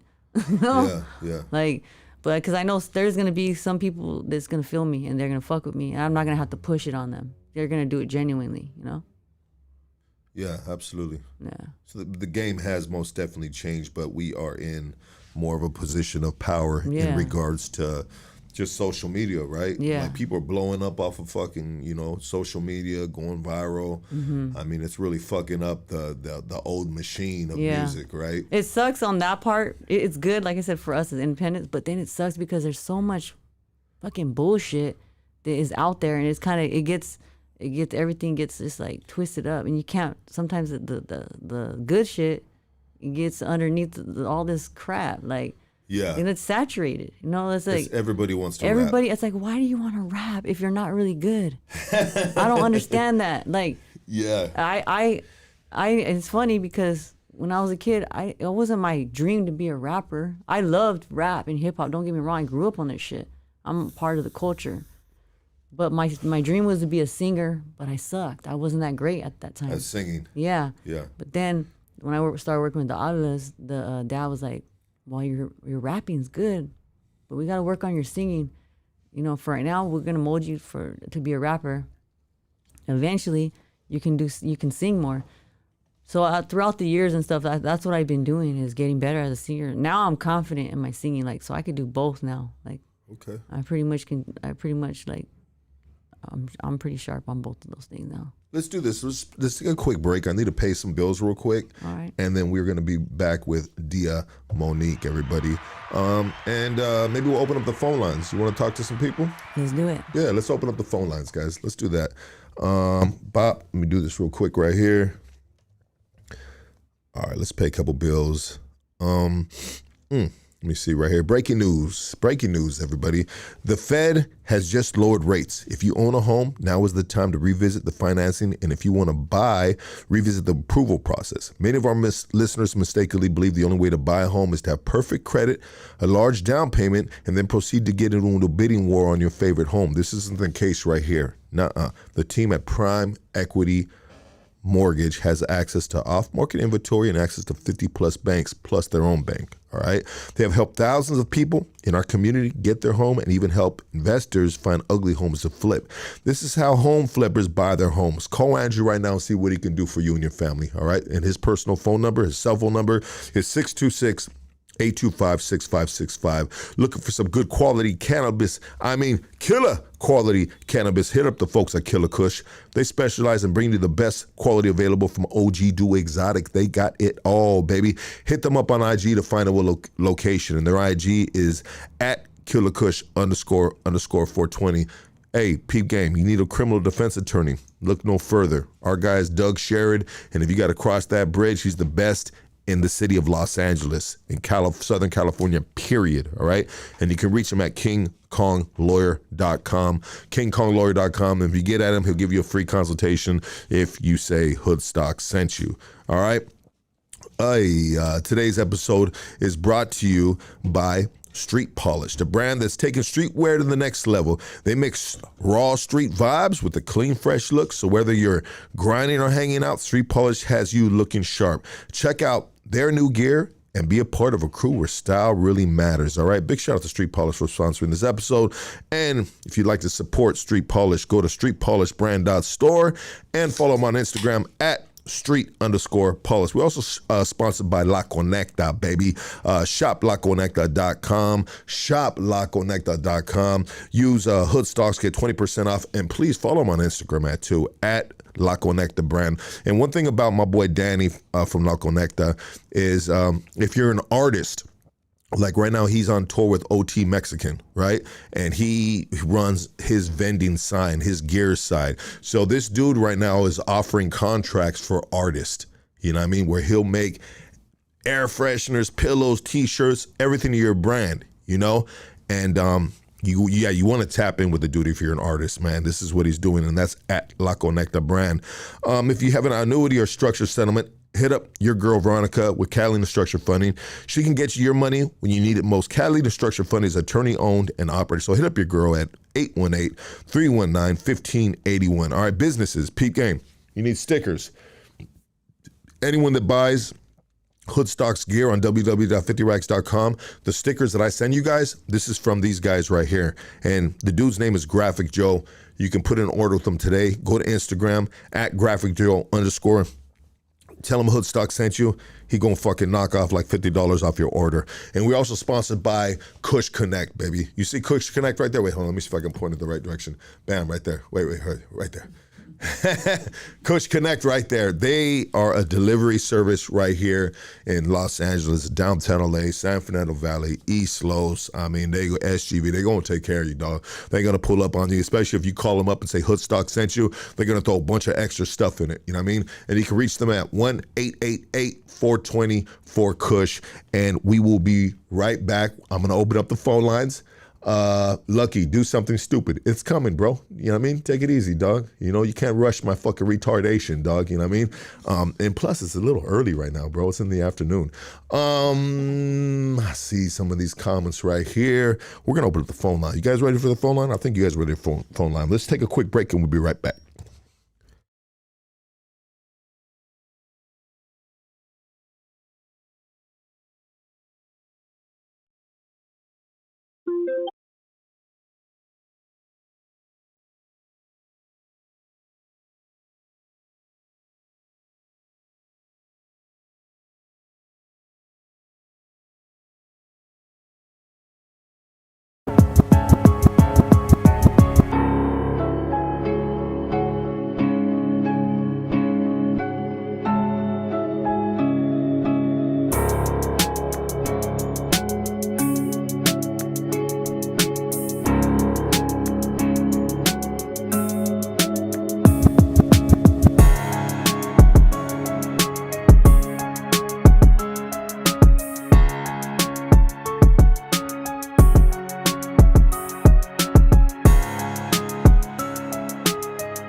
There is no clapping going on right here. You guys stop that, man. Fuck, the only clap. Hey, man. Cono, what do you think, man? What do you think of the chat? What's going on with the chat, Cono? Oh, man. These guys are full of crap like your toilet, man. So, Yes, Cono, I agree with you, dog. But they're fucking nice assholes, dog. No, there's some good people out there, man. Yeah, absolutely, man. If it wasn't for them, Starks probably wouldn't be here, man. You're absolutely correct, brother. And I always give them the love and props, bro. It is what it is, yeah. That's the absolute truth. Goonies, man. Hats off to you. Yes, sir. Hats off to the Goonies. What is he saying? Mic off to clapping cheeks. Oh, these guys, back to the clapping cheeks. You know what? I like what you just said right now. And I'll just say one part of what you said. She said, is it cool for her to say yeah. it? Okay. So, Diamonique said, right before we went live right now, she goes, she just said, thank you, and she appreciates, being here, right? Mm-hmm. And she said that, she goes, I fuck with you because you're an asshole. Yeah, I love that shit. Yeah, and that's what's up. Yeah. That's what's up. I'll fuck with you on that, and I appreciate that. Not everybody appreciates the assholes, you know what I mean? I got love for the assholes. Yeah. Well, you know what? And I'm gonna put oh shit! Big shout out to all the Goonies. Lucky for keeping this shit alive. Thank you, Robert. I appreciate you. Thank you for the $9.99, dog. Love and respect, brother. Those little super chats like that are huge, and they really they do us justice, brother. So thank you so much. Pimping down, Lucky Cold Blue. Oh, Stomps, what the fuck, dog? Is that Big Stomps? Where Stomps was supposed to be today? I don't know what the fuck happened to that dude, bro. That fool. I think he's in the clinic right now. I think fucking Straight Divine gave him something, you know what I mean? At least that's what I heard, you know what I mean? Damn. No, I'm just fucking. Hey, Cono not wearing his MAGA hat. Leave Cono alone, man. I was gonna say, I reached out to, I'm gonna put her name out there. And usually I don't like doing this, but it's not saying anything bad about her. Mm-hmm. I recently, I had a one female that was coming through my feed, and she's kind of like I would say she's somewhat of a legend in the Chicano rap music game. Her name's Kool-Aid. Oh yeah, that's a homegirl right there. Yeah. Yeah. So I just seen her a couple times, and sometimes I like to switch it up, and so I actually jumped in Kool-Aid's DM, which she follows me, and I think she supports the channel. The best way that she can, and sometimes it's just listening, right? And that's great. I love that. But I offered her an interview, Dope. And she said, oh, look, she says, I fuck with the channel, man, but you a little too much sometimes. And she goes, I don't know if I'm ready for all that. Come on, Kool-Aid. But no, I respect it though. But she thinks she's good people, man. She thinks that I would be like, I'd be blasting her or something, you know what I mean? Like, all right, the only time, and sometimes I put up clips because, and I put them up for comedic reasons, not to make the other person look bad, because they said what they said, but I always put up funny, to me, the funny clips, but it potentially can be looked at as me being a fucking asshole to the guest. Yeah. But it's just me having fun with the guest and figuring out that they're cool with me having fun like that. Yeah. You know what I mean? Catch a vibration, or I'll let them know beforehand, hey, blah, blah. Yeah. And they're like, nah, look, it's cool. It's do you, be you. That's why I'm here, you know? And I'm just like, all right, cool. You know what I mean? Because it's not, and I'll be like that with dudes too, you know what I mean? Yeah. So they can't say, oh, look, he's just like that with females. Fuck no, I'll be blasting these fools and having a good time, you know what I mean? And I can take it back too. I can take the smoke too, and I blast myself. Yeah, it's dude, funny, I tell right? my worst stories, It's dude. fun. That you would like, what? Look, why you share that story? You know Yeah. what I mean? Because it's just it's me, and It's what best to keep authentic. it's what I've been through. Yeah. There's some dudes, especially homies, man, they trying to put up, that Gangster, fucking, huh? like, that's cool, dog, but some motherfuckers see through that shit, dog, Yeah. and it's a little too much, if you ask me. You know what I mean? I'm not a fan of watching the, super fucking Gangster dog. that shit. Like, Yeah. get the fuck out of here, dog. Let's laugh, already let's did have that. a drink, let's Yeah. smoke, dog. Yeah, I already did it. Yeah. I'm 47 years old, you know what I mean? Yeah. Done that shit. that. You know what I mean? Sometimes I still do it, but there's a time and place for everything. Exactly. Yeah. Yeah. But I never wanted to be that guy right here. Yeah. That guy right here. You know what I mean? Yeah. You know? Because that wouldn't be, I would be being fake. It's like trying too hard. It's not me. It's not me. Anyone knows me knows I clown. I have a good time. Good homie. Yeah. You know what I mean? Stand on the business. You know what I mean? But mostly he talks a lot of shit. Yeah. You know what I mean? I'm cool with it. Thank you for that. like Yeah. I said, I'm used to it. My dad, he was like an asshole like that, you know? His friends would come over and they knock on the door without even calling him. What the fuck are you doing here? You fucking leave. Call me and then you can come over here. And he would make them go back home, call him, all right, you can come over now. He was just like, you know? So I had a spot at one time on Strickland in my neighborhood, Strickland and Figueroa, and it was a back crib. All my little homies would come through. All the homies would come through and kick it, right? A lot of my younger homies, and so it came to a point where it was just like, damn, dog, like, homie, you got to call before you come. Food just popping up, you know. Yeah. And so I started telling all these dudes, hey, bro, do me a favor, dog, before you come, call, dog. You know what I mean? I might be doing my thing, getting into something. You know what I mean? And all of a sudden you here and with 5 other motherfuckers. You know what I mean? And I don't like turning them away. Yeah. At least you were nice about it. Yeah. And so they, you know, the homies, sometimes they don't listen to what what you tell them. I know. And so they would still, I'd look and I'd be like, look at this little motherfucker. Because I had a camera that went straight up. They would come, you can see them coming down on the side of the house. And I said, I just told this motherfucker like 3 days ago, bro, to fucking call me before he comes, you know? And so I just get butt naked. You know what I mean? I get butt naked. Open the door. And I open the door. You know what I mean? And they be like, that's come on. hilarious. They be like, what the fuck? Look, That's funny as I fuck. said, fool, I told you to call me before you come. If you don't like seeing this right here, call me before you come. And so, yeah, every time they would do that, I just fuck, man. I had to take all my clothes off, get butt naked, open the door, and be like, what's up, fool? I told you to call before to come. You know what I mean? That's a good deterrent, man. Oh, man, that's You use funny. that on the Jehovah's Witnesses, too. Yeah, Jehovah's Witnesses. Shit. Yeah. Oh, and so there was, speaking of Jehovah's Witnesses, what are the other ones, bro, that go around and they just ride bikes and stuff? What are they called? Mormons? Mormons. Yeah. So we had an apartment. Me and my girl had an apartment on Monterey Road in my neighborhood, you know, before we got our crib. And so the Mormons would come to my crib. You know, and I was like, man, these motherfuckers bugging again. But then, so instead of me being a dick, I started utilizing their services. You know, Damn. Yeah, because we lived in a second floor in an apartment complex, and so they'd be like, hey man, we just wanted to know, blah, this and that, and so I turn them away, and the kid wouldn't stop coming. So I said, fuck it. I started inviting them in. You know, Oh, shit. I started inviting the Mormons in. And I had them started doing things for me, like taking out my trash. What the fuck? Yeah. That's funny shit. Yeah, I have them take out my shit. trash all the time. Take out my trash. I'm Oh, about to what's try up? that. Yeah, because they want to help you. You know what I mean? Damn, and then, that's funny. And then every time my girl would run to the room, and so this one time, she ran to the room. She's like, "What the fuck you keep on letting these motherfuckers in?" You know what I mean? And so I told him, I said, hey, man, can you do me a favor? The devil's got my girl right now. Would you go to her door and pray for her? You know what I mean?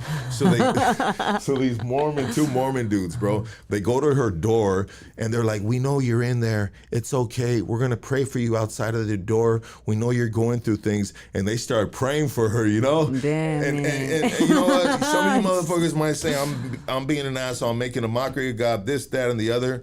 But I would have them do chores for me. That's tight. I had them put the dishes away from me one time. But I'd always give them, because I'd always give them a bag of chips, a bottle of water, and sometimes I make them sandwiches. Oh my God. Yeah, I make them sandwiches. You know, just like fuck. Well, at least you're nice about it, huh? I make them sandwich. Hey, dog, can you get that trash for me? It'd be a gang of trash because nobody wanted to fucking How take long them. would they stay there for?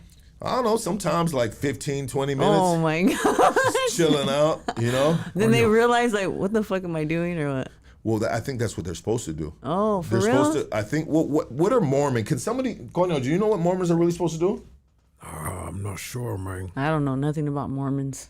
Yeah. At least, did you have your clothes on at least, man? Yeah, no, I didn't do it like that. That was when I did it. Well, Shit. now I have, you know, at the time I had babies in the house and stuff like that. So before that, I was on a fucking sick one, bro. You know what I mean? So to me, it was just for like, you know, I was Fun, huh? I was fucking with them, Yeah. and you know.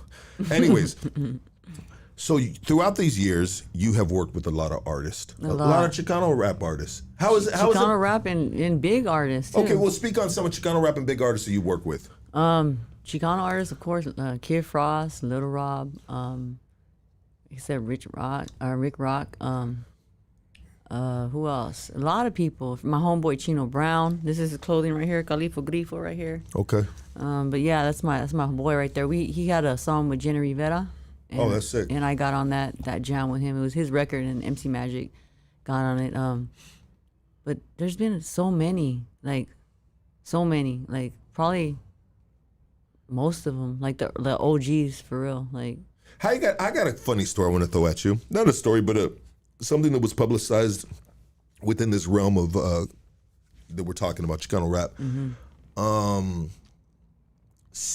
That broad, what is her name? Jenny 6ix9ine, and then she got 6ix9ine. pressed by Pinks. Yeah, you know, that was good. Pink's pressed her. Yeah, okay. You know? Speak on that. Yeah, Because to me, Jenny 6ix9ine should have just stuck to doing makeup. You know, like she's a pretty girl. Stick to doing what you're good at. Like, I don't know why she wanted to be a rapper. She got into some shit that she didn't really know nothing about. Yeah. You know? And Lady Pink's a real gangster, so she tried to check her. You know, like It be like that sometimes, right? Yeah. Be like that sometimes. Yeah, you know. You see who's the real. But yeah, Jenny 6ix9ine is funny because she was like a huge fan of SANCHA, right? Yeah. And so what happened, like maybe a couple years ago, she had hit me up in the DM on SANCHA page, which now I don't even run that page. Royal runs that page. Yeah. Like I don't even run it. But she had hit me in the DM and she wanted to work, to do a song. And at that time she had just dropped her Jenny 6ix9ine song or something like that. And I mean, I always, you know, she's from Riverside too. It's funny, like she's like from the IE and shit, and that's where I grew up, you know. So she hit us up to do a song, and that's when her first song was like kind of like more like, I don't want to say like what, corrido style, like type of record. Yeah. So that's how she first came. So we ended up like Royal had a whole banda like put together a song like kind of like that style. Yeah. And we did something like that to could fit her, right? And we sent it over to her. But she never got back to us. It was weird. She reached out to us, but then she didn't want to get back to us. And it was weird. And then after that, she started just trying to be a rapper and not even doing that style. Huh. And then she started and then I heard her start rapping like SANCHA. Oh, shit. I was like, what the fuck? This bitch, Yeah. she's fucking funny. Like, she's like, yeah. She, to me, she's a pretty girl. I'll bang that. Like, yeah, but like, as far as rapping, she needs to give it up, you know? She needs to just stick to what she's good at. So you think Lady Pinks was, regardless of, Lady Pinks is she was in the right to press her. Well, she had to check her because Lady Pinks, I mean, Jenny 6ix9ine, she just came out of nowhere and she's trying to, you know, like trying to boss up like she's fucking like she running something. Yeah, like bitch, you ain't doing shit. Like, And it's like, hey, you in our realm right here. Exactly. And this You is need who to- runs it. You need to pay the respect. Yeah. And so I would say that the news was, and I usually don't talk about stuff like this, but since we have you here, I think it's an innocent and it's a respectful conversation, Yeah, right? yeah. You know, but they were supposedly Lady Pinks was pressing her for listening to SPM. Oh, yeah. Which I thought was kind of was weak, but I think believe there that's- was a lot more. yeah, I think that was just something to like, you know, to get it going, but it's because of probably how she approached the whole game. Like, Yeah. she didn't approach it right. And then she needs to be respectful when she comes into this world because there's other people that have been putting in work. Trailblazers. Yeah. And women are catty too, right? Yeah. And so, but she needs to like, you know, Dudes are catty too. yeah, everyone is. And Yeah. everyone in this industry, in this world, everyone's trying to beat each other. And it sucks in the Chicano rap It's- world because there's not a lot of money. Yeah. So everyone's like Everybody's crabs in a bucket type shit. No, 100%. You're right about that. And I'm glad you said that. And obviously you would be able to say that more than anybody else would say that because Yeah. you've actually experienced it, Yeah. you know, It hand in sucks hand. because it's like I want to be like I grew up in doing all these lowrider shows. I'm part of the culture, but like I've also seen it and seen what it is. Like, Yeah. So that's why I always like in the hip hop world, I felt like I was more accepted, and they didn't. It wasn't like that. They didn't trip. They just appreciated the music, you know. Yeah, no, 100%. Yeah. 100%. Hold on, let me put this on a charger real quick. What's up, coño? Oh, man. I think your lyrics speak for themselves, man. So if hip-hop accepts you, that's got a big thing to do with it, you know? Appreciate that. Yeah. Yeah, usually I have my guys right here, and they're not here right now. That I usually plug this into something, but I don't see where it usually gets plugged into. But whatever, it's all good. It's all good. I'll do without it. I know it's somewhere around here. I'll find it right now. Ba ba ba ba da da da. Whoa, what happened to this right here?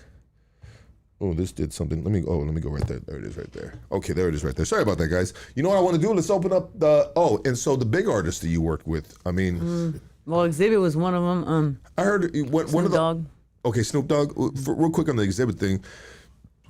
Homie's name. Schmitty.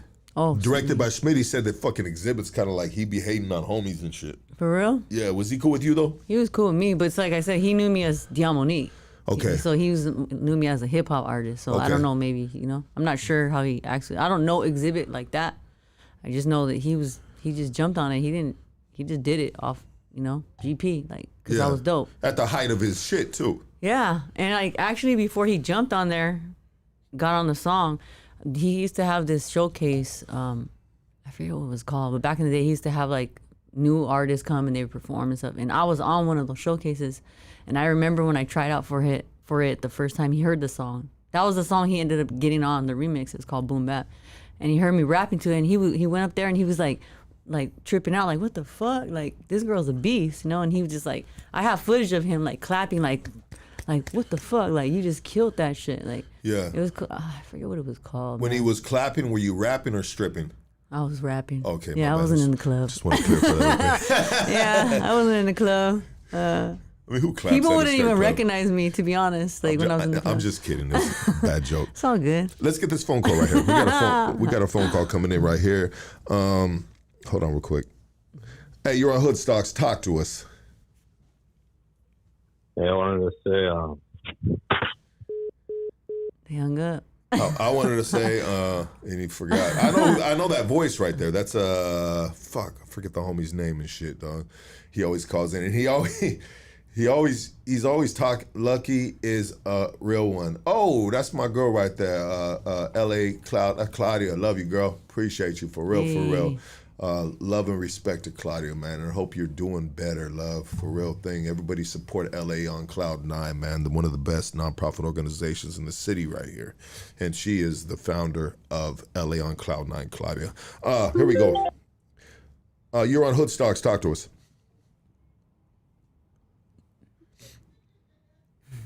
You are live. No caller ID gets no phone calls. No caller ID gets no phone calls. Hello. Oh, shit. You there?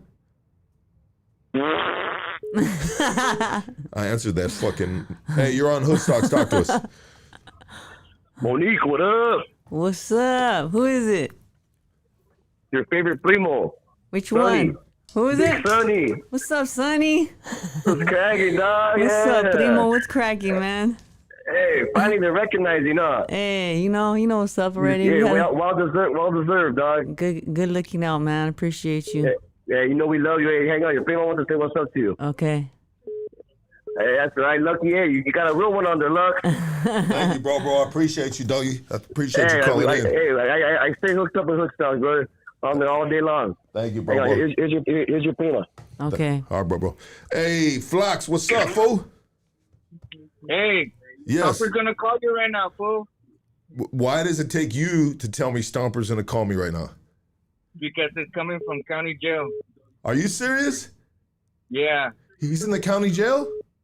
Yeah, he's calling you. He's been calling right now. Just accept it if it goes through. I'm gonna try to call you three-way right now with him. He's gonna call right now. What is in the county jail for? Hold on. He's calling me right now. Hold on. Hello, this is Global not telling on nobody. You have a collect call from. This is an inmate that is incarcerated in the Los Angeles County Jail for Men. But Yeah. the call would be recorded and monitored from the Gaylord module. The Gaylord Macho. Yes. You stupid, bro. These dudes. Hey, shout out to my boys from fucking San Fernando Valley, baby. 818 in the Casa, doggy. Blythe Street, baby. The homie Flacco. I love the dudes, man. The dudes are fucking great homies, man. 818, man. They've been a real blessing to the team right here, to the platform, and I love when they with me, dog. Hey, what up? Hello, this is Global, not telling on nobody. You have a collect call from. This is an inmate that is incarcerated in the Los Angeles County Jail for Men. But this call would be recorded and monitored from the Gaylord module. We will now connect you both. Had to do it again. You gay, Jewish. Hey, you're on Hoodstocks. Talk to us. Wait, hold on, guys.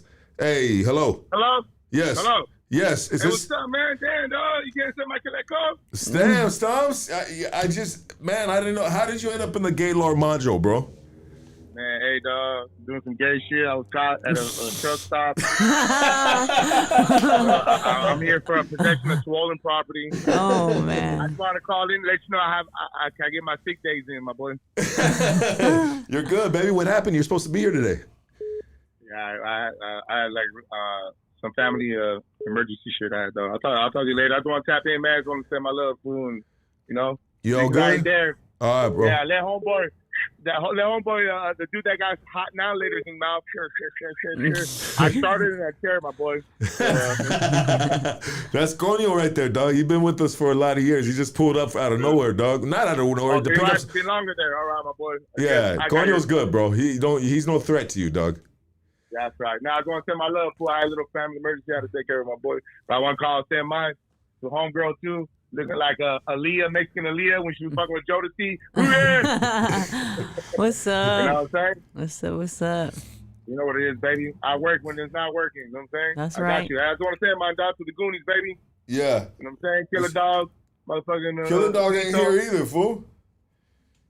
Yeah, I know. That's that guy. He drinking hot motherfucking chicken grease. No, he's in Vegas right now, fucking sharing a room with Straight Divine, your new old lady, bro. I know. She gave me chlamydia on my toenail. I feel like banana chips. I think Killer Dog might be tapping it right now, bro. How do you feel about that? I don't give a fuck. I just want a four local. That's all, baby. That's funny. Hey, love you, my boy. Have a good day. Let's talk later. Just want to tap in. Let motherfuckers know.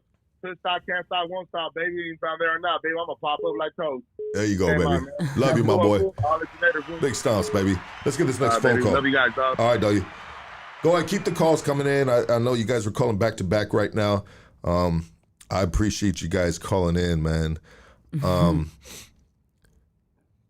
All these years working with Royal T, man, the dude is a freaking character, huh? Yeah. Would you consider him like kind of like he's a genius type of dude, huh? He's genius. Like he thinks outside the box, Yeah, right? he does. Yeah, and that's me. Once again, I'm not glazing him. I don't know the dude, bro. Yeah. You know what I mean? But I from afar, sometimes you're like, you know what? The dude got game. He doing his thing. He been doing this thing for a long He's good time. at like the marketing side, you know. He knows like he's just smart with it. Like he knows the culture. He's a staple in Chicano rap. 100%. So Let me do this. Let me get this call right here. Hey, you're on Hoodstocks. Talk to us. Hello. That dude has called a bunch of times, and I think he's calling from Mexico right now. You know what I mean? At least that's the number that's saying he's calling from. So, you know, sometimes when you're calling from there, you know what I mean? It's hard to get reception when you got a fucking empty bean can to your ear with a string on it. old school. Hey, you're on Hoodstocks. Talk to us. You live, baby. Let's go. Yeah, that dude's having a hard time with these phone calls. One last time I'll answer him. You're live. Let's go. Hoodstocks. Everybody's scared. Yeah.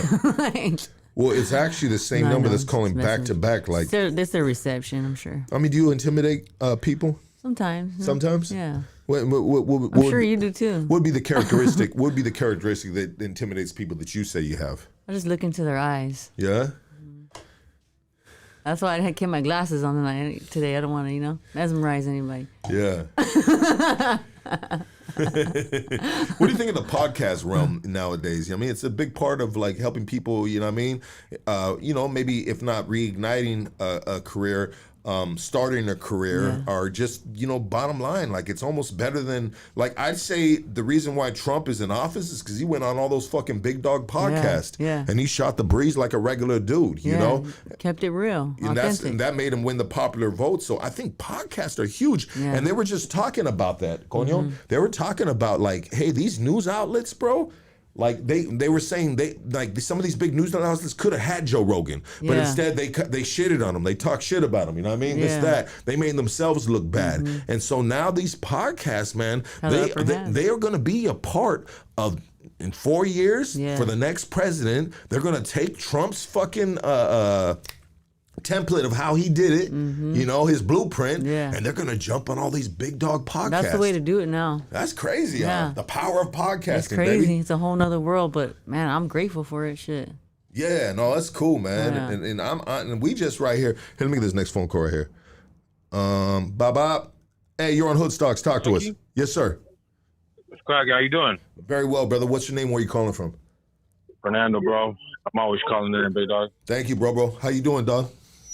I'm all right. I'm just fine here watching this shit with my daughter and shit. She's like, Dad, call in. Are you gonna call in today? She's a fan of Diamonique right here. SANCHA probably. No, my daughter. She's just been watching it a couple times with me. With me and shit. And the other day when you were talking about the politics shit, I called in and she's like, "Are you gonna call in today, Dad?" I'm like, "Fuck it, let's call in then." So you know what I mean? So she just wants to fucking. Want me to call in to say what's up, you know what I mean? How old is your daughter, brother? She's 8 years old, fool. Oh my God, bro. Parental discretion. It's on you, baby. You know what I mean? And I apologize. Ask her if she feels about having autistic children. I don't know where that's coming from. Autistic children? Do you have autistic children? I have no children, thank God. Okay, no children. $199. Thank you for the $199 anyways. Yeah, brother, but what did you want to ask? Did you want to ask anything or besides just calling and say what's up, which I really appreciate? Just saying what's up, man. And it's crazy to see Miss SANCHA, bro. I thought she was that old darker chick that you could put on the fucking cover. Yeah, everybody thought that. It's funny, right? That butterface chick. I know, right? You got to bend her over. You gotta watch out with Miss SANCHA, bro. Just when you thought you had action, she fucking slides in a home base, homie, with her tongue hanging out. Don't trip. I'll tag team with you. Oh damn, baby, Jesus, Miss SANCHA. So you don't mind seeing a little fucking bop action happening? Sometimes I think I don't know, I love women, but sometimes I think, what if I just get a husband and then have a girl? It should be 2 girls and a husband. Oh, that would be beautiful. And then he could just pay for everything. That'd be a happy man right there. He gotta be really rich though. Yeah, he gotta be really rich, to afford that. But would you be even if he was really rich? And you were in it for just the benefit of not having to worry about finances and being able to be with a female and a man. But would you think you'd still be able to love the man and be just only have sex with him? Only him? Yeah. I need the girl involved. No, that too. Without the relationship, would you be loyal to that circle of a relationship? Sometimes I think I don't know. Just you never know. Lucky. Hey, Lucky, I'm gonna let you be. All right, dog. All right, bro. Thank you, dog. I love girls, straight up. What do you love about girls? I just love the softness and the smell, and just I just love it. It's just soft. Well, one thing I learned on this podcast is next time we have you on, I'm not going to wear sweats. But continue. I love the softness, and all of a sudden, I just feel my sweats tightening up in the midsection right now. I'm just playing with you. I'm not a weirdo like that. I am, but I'm not. You're funny. I'm just trying to be funny. It's all good. So you love the softest of women? Yeah, it's I don't know, it's just different. It's you like kissing or tongue kissing? Nurturing. You like sucking titties? I like feeling ass. Feeling ass? Mm-hmm. Yeah. Do you eat the ass? Mm-hmm. Stick your tongue in the ass? I don't know. Not everybody. Not everybody. I have before. Did you have to do an inspection first? Hell yeah. I got to be with her for a long time. To stick that tongue in the ass? Yeah. Yeah. I don't even know if I want to do that anymore. That was when I was young and crazy. Yeah. I don't think I'll do that no more. Stick the tongue in the ass? No. So now it's, I mean, are you in a relationship right now? No. No? I can't be like what I'm doing right now. I'm just too like moving too fast. Like it wouldn't be fair. Like that's one thing. It's always been hard for me is to balance my relationship with music. Yeah, like we're just doing, staying active and consistent. I find myself way more consistent when I'm single. So I don't have to worry about, is that person okay? Or, like every morning, hi, how are you doing? I don't want to fucking have to do that. So you're kind of like emotionally detached in a sense. I am. I keep a wall up. You keep a wall up. Mm-hmm. Yes. Yeah. You're complicated, huh? Definitely. Yeah. Not easy. Not easy. No. You play poker? Sometimes. You like playing cards? Blackjack? Once in a while. Yeah. Once in a while. Butt naked twister? Butt naked twister? No, I don't know if that's a thing. There you go. I heard Stomps was playing that in prison. Oh man, Stomps. Sheesh. Yeah, butt naked twister. That's crazy. So you no kids. Ever want to have a kid? No. No? This world's fucked up. Did you not get enough dick in your life that you weren't able to potentially get pregnant? You know what's crazy is, it sounds crazy, but I've never slept with a guy. Oh, you've never been with a guy? Not sexually, all the way. Not all the way? Wow. Messed around, but not like full on sex, no. Wow, that's crazy, man. I know, right? You're kind of like a virgin. I am. Jesus. SANCHA. SANCHA's a complicated chick, man. Yeah. And she was out there spewing all that craziness. Sluttiness. Yeah, little do you know, she was an angel. You're an angel, but no, I wasn't an angel. I'm just, she was a nun. I'm just like. So weird, man. I know, I'm kind of weird. Do you believe in God? I do, but I don't believe in religion. No? But you believe there is a God? Yeah, there's a God. Yeah? For sure. Do you pray? For sure, every day. Do you pray? Who do you praying to? God in the universe. God in the universe. Mm-hmm. And God is not man or woman, just a spiritual realm. The spirit world, yeah. Spirit world. Let me get this phone call right here. Bob. You're on Hood Stocks. Talk to us. What's cracking? This Nick from downtown. What up, Nick from downtown? What up? What's That's up? Wicked right there from the Curbside Gang. Oh shit! You remember, huh? He remembers the movie. That was my name in the movie, Wicked. Yeah, that shit was sick with it. I just wanted to call in and show love. Good looking out, homie. Appreciate you.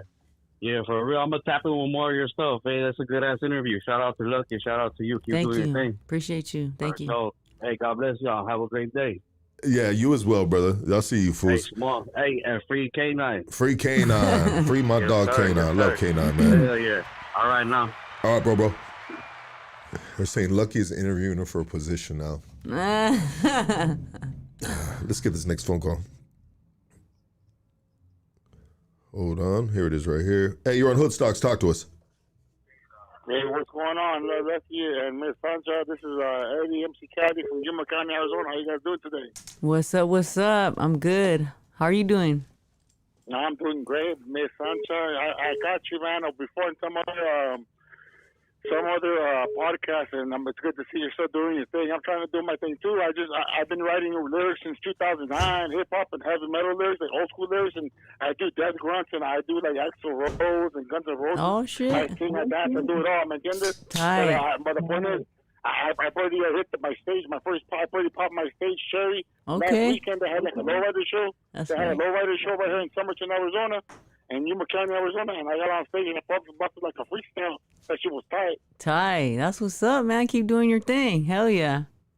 Yeah, but what's some advice you can give me, man? So I won't like mess up, and maybe I can get some money, like maybe I can buy my mom a mansion and a car before going to the afterlife, because that's what God put me on this earth to be, like to be somebody, So you said what's some advice I could give you? Yeah, shoot, man. Honestly, just be you and do what you love, and fuck what everybody else thinks. Don't ever let anybody tell you can't do something that you want to do. Just be you, and if you really want to make it happen, you will. Just gotta be in you. Just keep grinding, never stop, and that's it. Oh, all right. Let me write a freestyle for you, yeah? Oh yeah, absolutely, yeah. Bro. Go ahead. Lucky Miss SANCHA, you know what up with everybody in the poncho and also losing their mind. generally fine. And my Andy of another kind. Doing the thick of his reverse. I'm coming through with my last curse. I'm a Wu-Tang fan. You know it's a killer beat. I'm a man. I could stand. Yes, indeed. Get away from the bad speed and vulture because I'm coming through with my Hispanic culture. Hell yeah. I don't need no fussing or fighting, arguing or crying. So why try denying my love for you, Miss SANCHA? Yes, it's true. I love his music in you. Yeah, baby. I'm coming through. Warlock and crazy. Iron Maiden is not lazy. Judas Priest was unleashed in the east. Iron Maiden was saving my heaven. Conan the Barbarian. Yeah, that's where it's at. Let me rock the show. People on blow, car buried under white snow, left with nowhere to go. I'm up on stage, so here I go, not a friend or a foe, just a young ass bottle looking out for my dough. Just caring for the world, not looking for my girl, just to let her know how slow I flow. Come with me and you will see what you could be, just be with me. Now you know what I mean, what is to be seen with a really loving you, with a really loving man, and I always love you because you did understand. What you think? That shit was absolutely amazing, brother. How it almost the lyrics. Yo, those lyrics were just they were about as good lyrics. They were about as deep as a frying pan, bro. You know what I mean? Hey, you know what? I'm going to the group and shit. I used to like smoke a lot of like weed and like I'm like I stopped doing that shit because I got fucked up on a felony charge. But can I read you guys my essay, bro? It's a fast. It don't take a minute, but like, I can read it to you real fast. Like, you know what I'm saying? So, you know, I'm trying to be a better person. You know? Hello? You're on Hoodstocks. Talk to us. Sorry, dog. We lost reception. Go ahead. You're live. You're on Hoodstocks. Talk to us. Hey. Yo, what up, doggy? What's up? I don't know what happened, dog. We lost connection on the last call, so I had to go to this call, dog. What's happening, my G? Oh, fuck. He's back. Oh, shit. This is MC Cobbler, baby. You know what I'm saying? I do the turkey. I want to say shout out to my daddy, Vito, you know what I'm saying? Killer Diary Cody. All right, baby. Hoodstocks all we live, baby. I like you. You go, girl. Looking like an ant with no stomach. Okay? That sounds like Stomps, man. Love you, Stomps. Bye. Hey, you're on Hoodstocks. Talk to us. Hey, what's up, bro? What up, my G? What's your name? Where you calling from? Hey, come to Gio from Anaheim, small town. Good to meet you, my dog. What's happening? Yes, sir. Hey, real quick, right? I'm gonna give you a quick story, fool. Like when I was fucking posted with my cousin, right? Quick story. Go ahead, shoot it. I was posted with my cousin. I was in continuation school. Me and my cousin were posted, fool. Yeah. You know, and there's this area in Anaheim that the homies from LA had, and I was posted, and here comes this fool bumping. I need a big dick and this and that. Bro, this motherfucker's bumping fucking SANCHA, bro. I promise you a palabra. On the hood, fool. I was like, what the fuck? Yeah, fool's bumping that shit. Yeah. Bro, I banged that shit, fool. This fool, we looked at him like, what the fuck? And this fool looks at us and he turns that shit down, fool. I was like, no mames, wait. This fool's from Compton. He's from Compton. Those fools are there. Yeah. That's my story, fool, but I just, you know what I mean? Yeah, bro. Yeah, man. Yeah, dog. Violation, I say. Wait. Yes, sir. When are you gonna let the homies come through to your podcast, fool? Who's that? What Not the fool from Boys. Not the fool from Boys, the most active hood in Anaheim, bro. Small time. All love to all the homies from Anaheim, bro. But yeah, we'll talk, bro. We'll talk, most definitely, dog. All right. Hey, gracias, fool. You know, yes, sir. Hey, Trump 2024, perro, fucking. I hope he does good for us, bro. Because if not, we're gonna be getting some shit, dog. You know what I mean? So hey, bro, I'm saying too. Wait, I'm kind of scared too. Nah. You know, bro. Just we're gonna for sure get some change. You know what I mean? So we'll see if it's a good change or a bad change, and we're about to find out, dog. And I have a feeling we'll be in a better direction. Hopefully, you know what I mean? Hey, most definitely, bro. But low key, sometimes I as well think like, hey, bro, if you fucking says fuck everybody, then just fuck everybody. You know what I mean?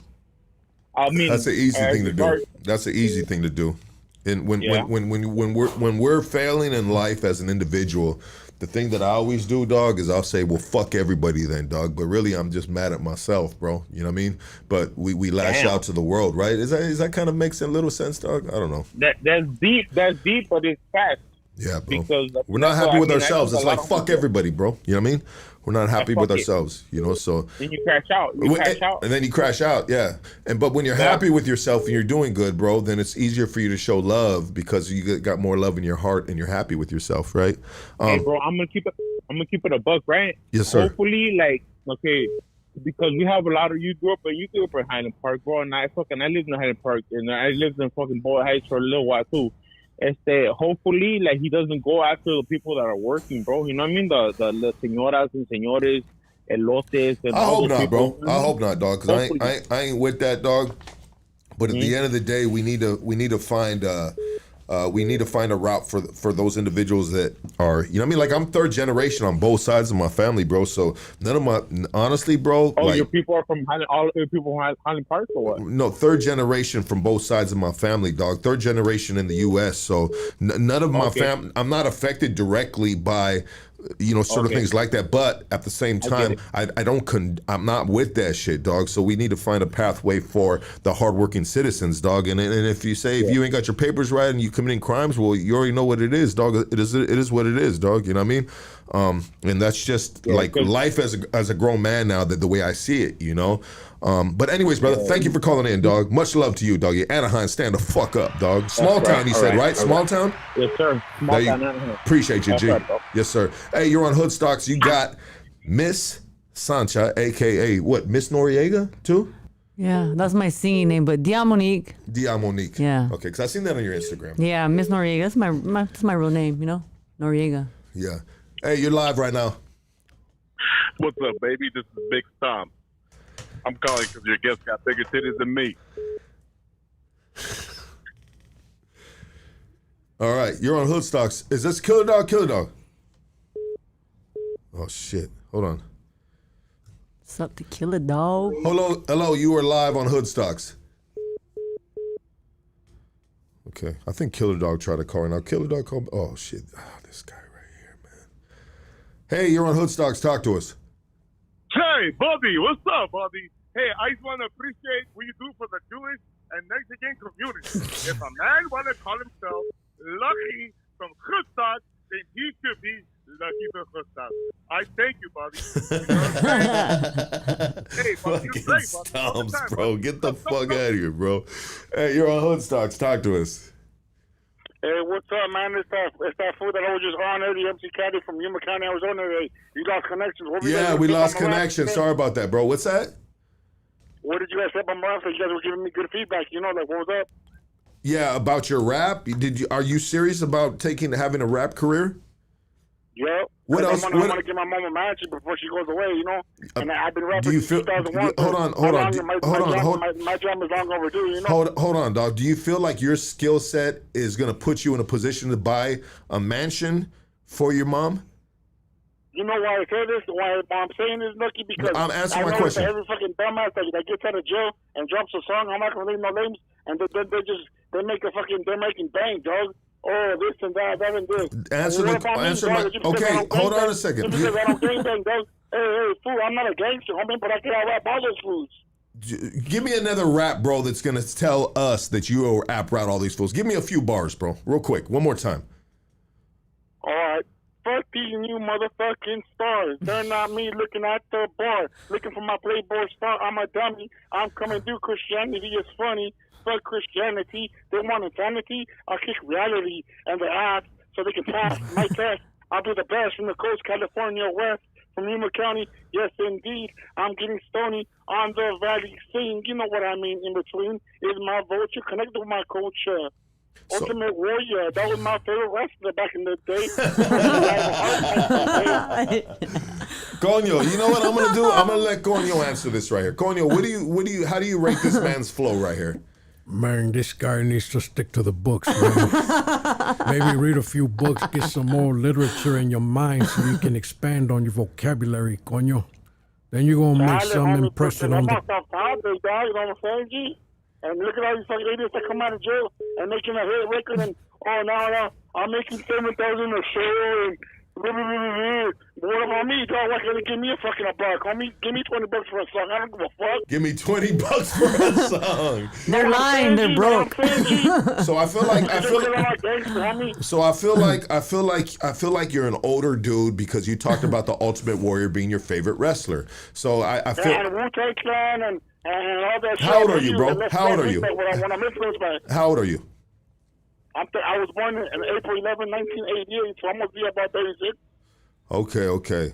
And so you have dreams to be a famous rapper to buy your mama a mansion. What else are you good at? Playing guitar and singing. You want to hear my Axl Rose? You heard of that band, Guns N' Roses? I love Axl Rose. Let me hear your Axl Rose voice. Okay.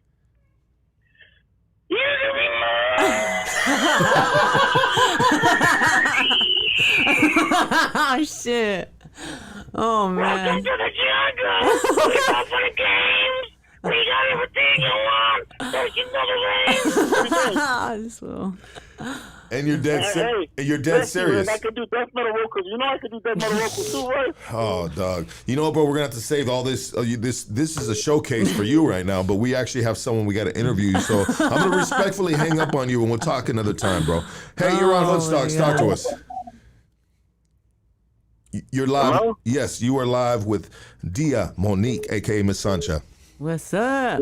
What's up? Hey, what's up with the cat in the hat rhymes, dog? You know what is so crazy, bro? Is there's a lot of individuals that call in with the cat in the hat rhymes, and the one word that comes to my mind is delusional. Yeah, that motherfucker smoked out to the fullest right there. But I don't want. You know what? I'm good at fucking shooting these dudes down, but it's crazy in a sense when I feel like I'm like, bro, you fucking with me, dog? Oh, you serious? Oh, you really? Oh, you think you're gonna buy a mansion with that rap, homie? Like I'm just like, damn, dog. That shit kind of like it's a little bit of. It's a little scary in the sense of like, damn, dog, like you need some better. That can't even buy a fucking smart house from like the bums they got. Well, you know, sometimes you need better people in your circle. You know what I mean? That are going to keep it real with you. And yeah, that's what I was about to say. Because any other time you just hang up on the motherfuckers. So I was like, damn, lucky you got to get off on that fool. I do enjoy doing it, but at a point, bro, it's just now I'm a little worried, bro. I'm worried for some of the homies, bro. You have me cracking up, and the other time you're like, boop, fuck that fool. You know, it's yeah, bro. It's man, dog. Anyways, what's happening, my boy? What's your name? Where you calling from? A monster. I'm calling from Redding, California, baby. Okay, so you're a rapper too, right? And you're gonna spit some rhymes. Is that what you're gonna do? Nah. Thank you, Jesus. But I because today is God's day. Sunday, baby. Yeah, Sunday. I'm trying to get the Mormons at my house like you, dog, so they can take out my trash.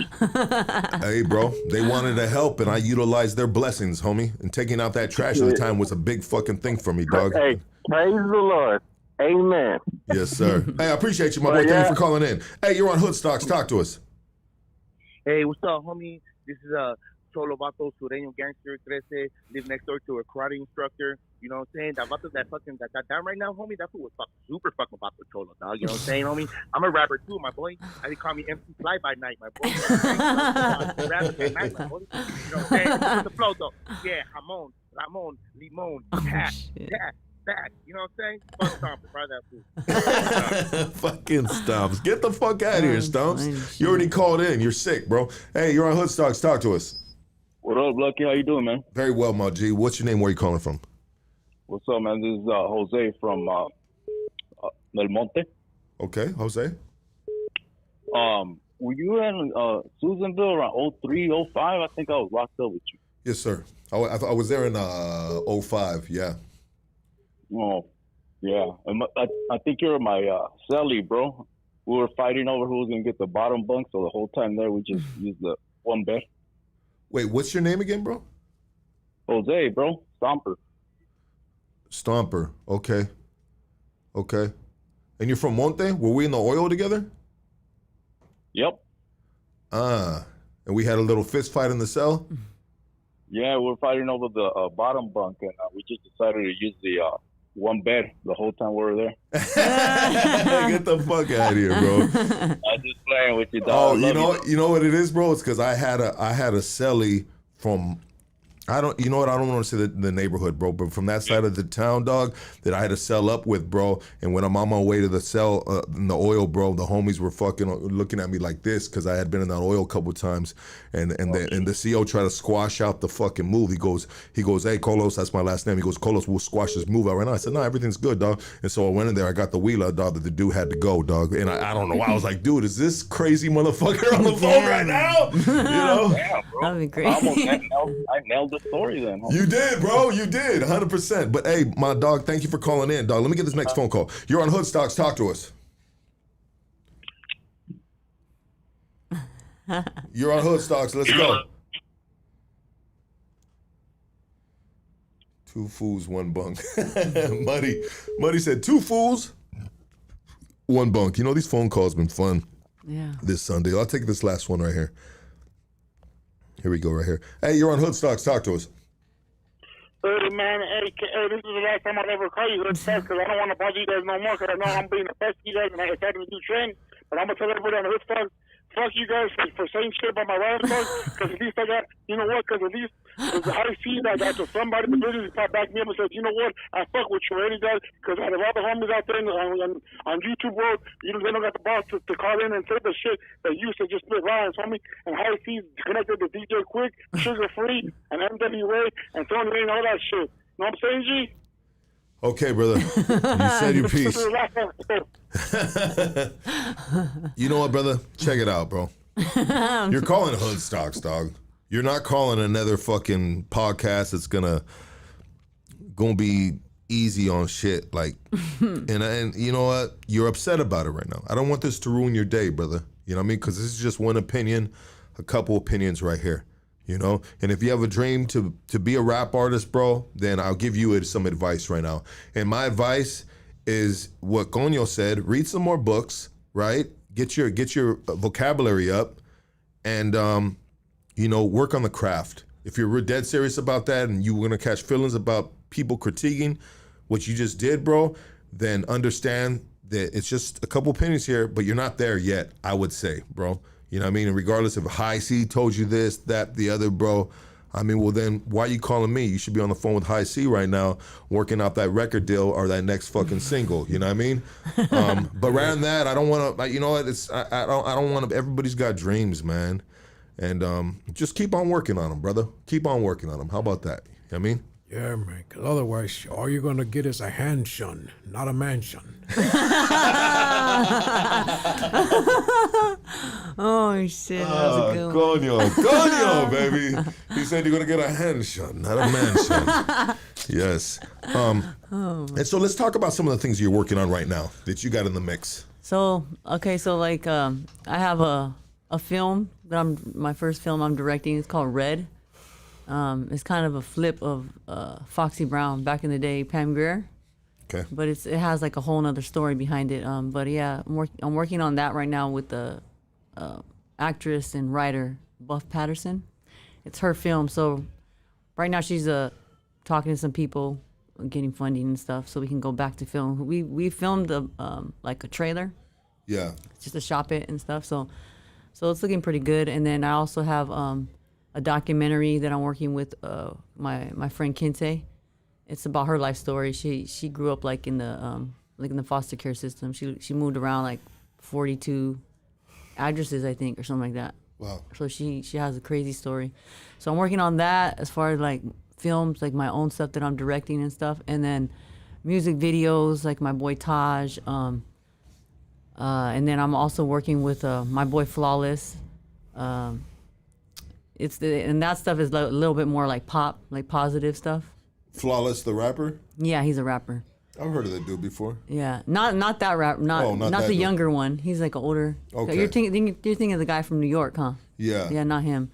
Yeah, this is like the OG Flawless. He's from LA and shit. So. Is he better than the younger Flawless? The younger Flawless is, he's on some new shit.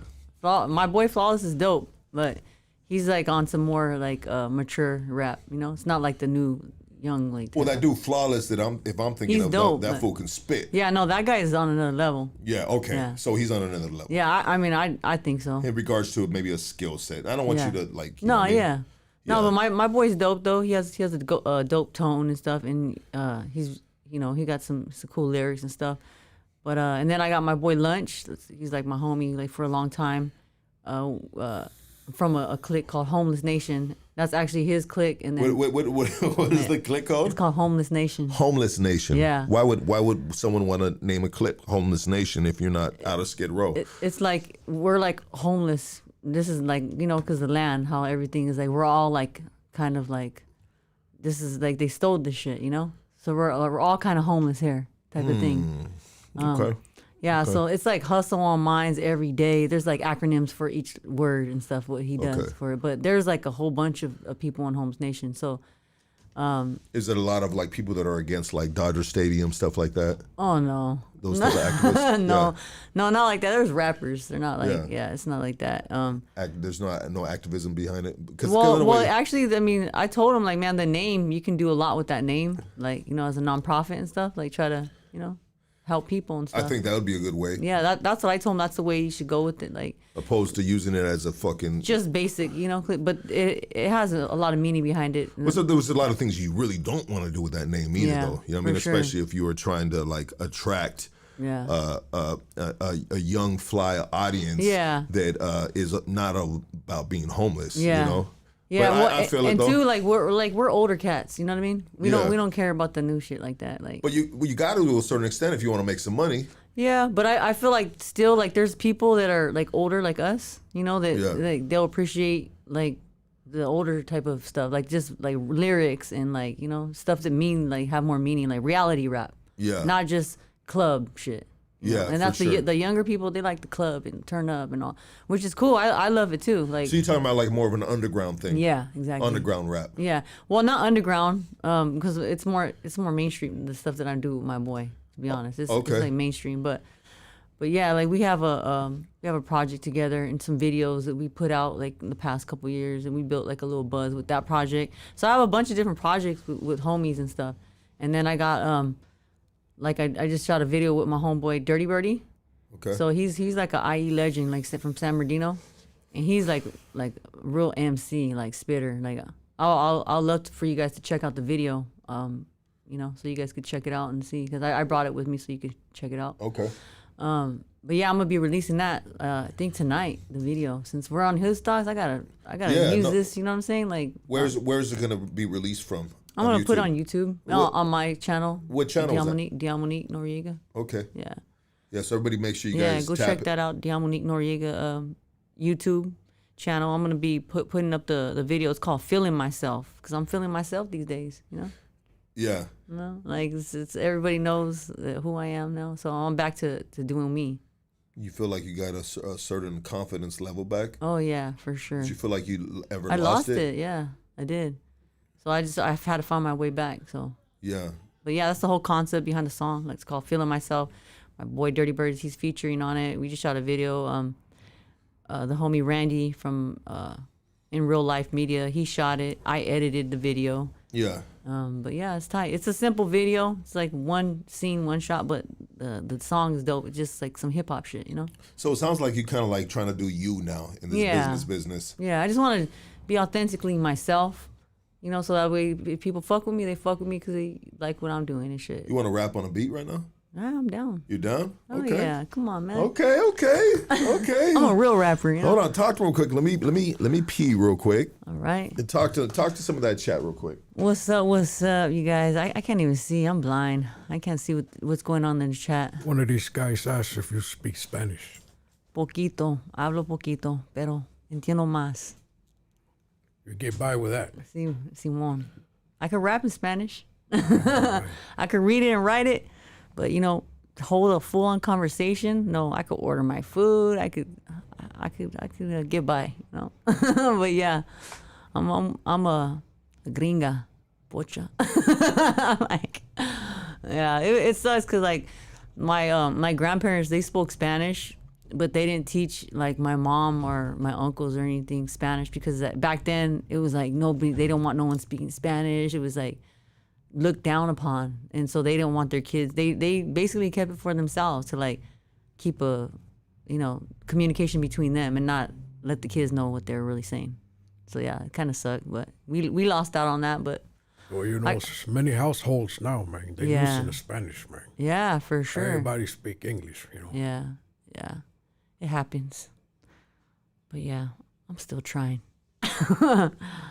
Yeah. See, trying to read the chat here, man. Anybody got questions?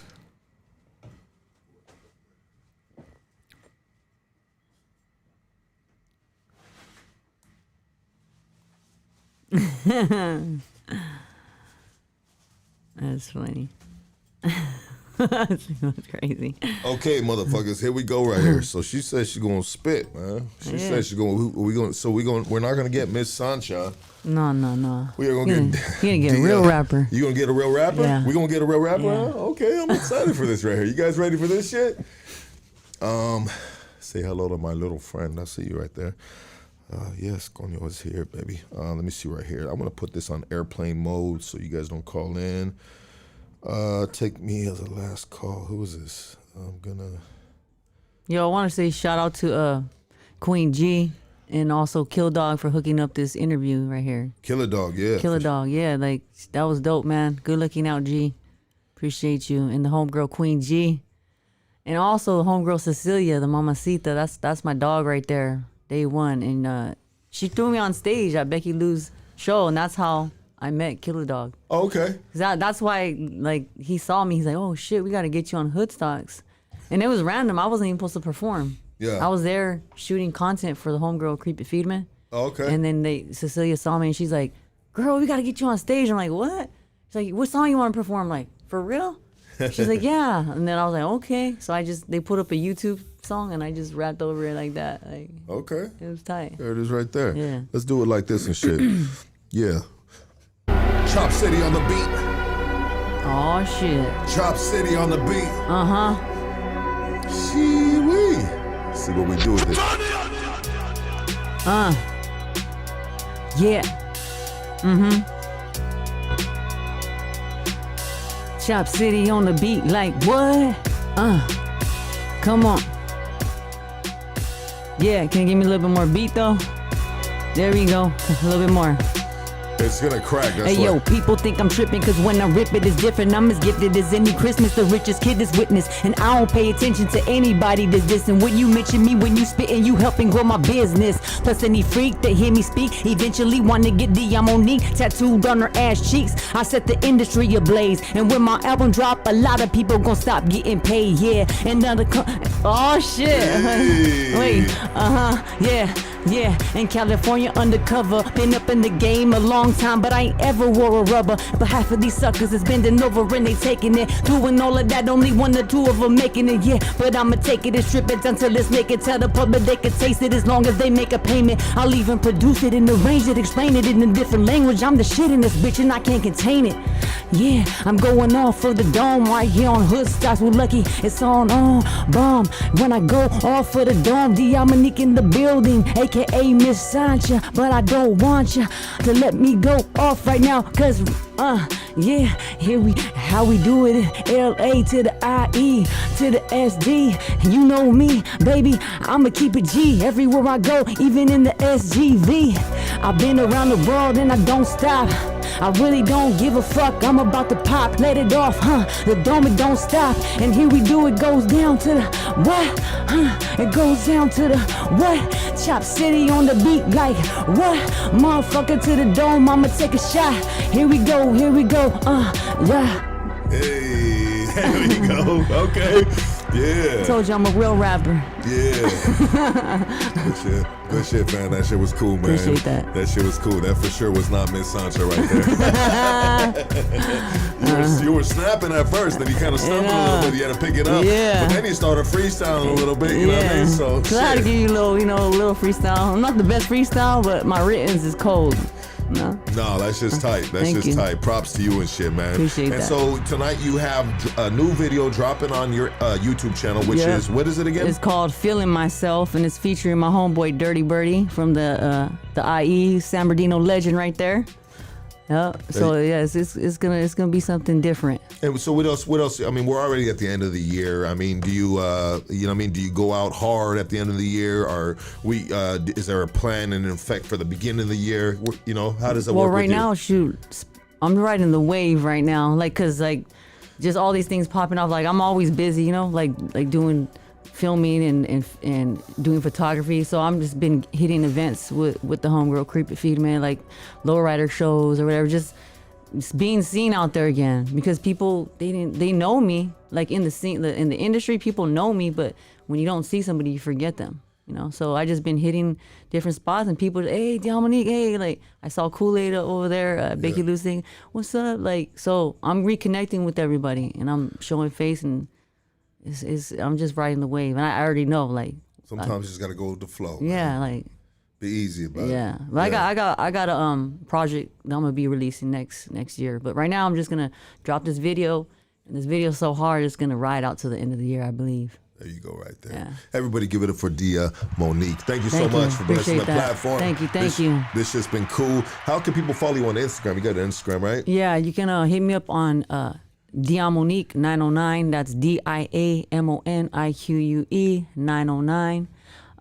Also, my business page is Diamond Cut Pruds, DIAMONDCUTPRODZ. Yeah, look out for my collaborations with my homeboy Chino Brown, Califo Grifo brand, Creep It Feed Me brand. Yeah, just getting back out there, man. You know. Absolutely. There it is right there. Shouts out to Hood Stocks too, man. The number one podcast, baby. We worked hard for this, man. That's you know what I mean? right. And we still trying to get where we need to be at. But anyways, thank you so much. Thank you. You know what I mean? It was fun. Another brick on the wall right here at Hood Stocks, baby. And that's what gives us this building right here. All of us together. And thank you for everybody who's tapping in right here. Love and respect. Shout out to my homegirl Summer too. Yeah, shout out to Summer. Yeah. Yeah, and Deanne. Yes, sir. And my brothers, my sisters, all my familia. Yeah, shout them all out. Shit. Yeah, just everybody who's been, supporting me in the movement. I love you. You still got a good support system in the movement? Yes. Like I had all my family. Like I did a show a couple weeks ago too, besides this last one. And I had a lot of family there. So I definitely got a lot of support. People want to see me win, so it feels good, you know. You back in the game, huh? Back in the game. Back in like the game. I never left. Like you never left. Mm-hmm. There you go. Everybody give it up for Diamonique. We are out of here, and we'll see you later on this week, guys. We gone. Thank you.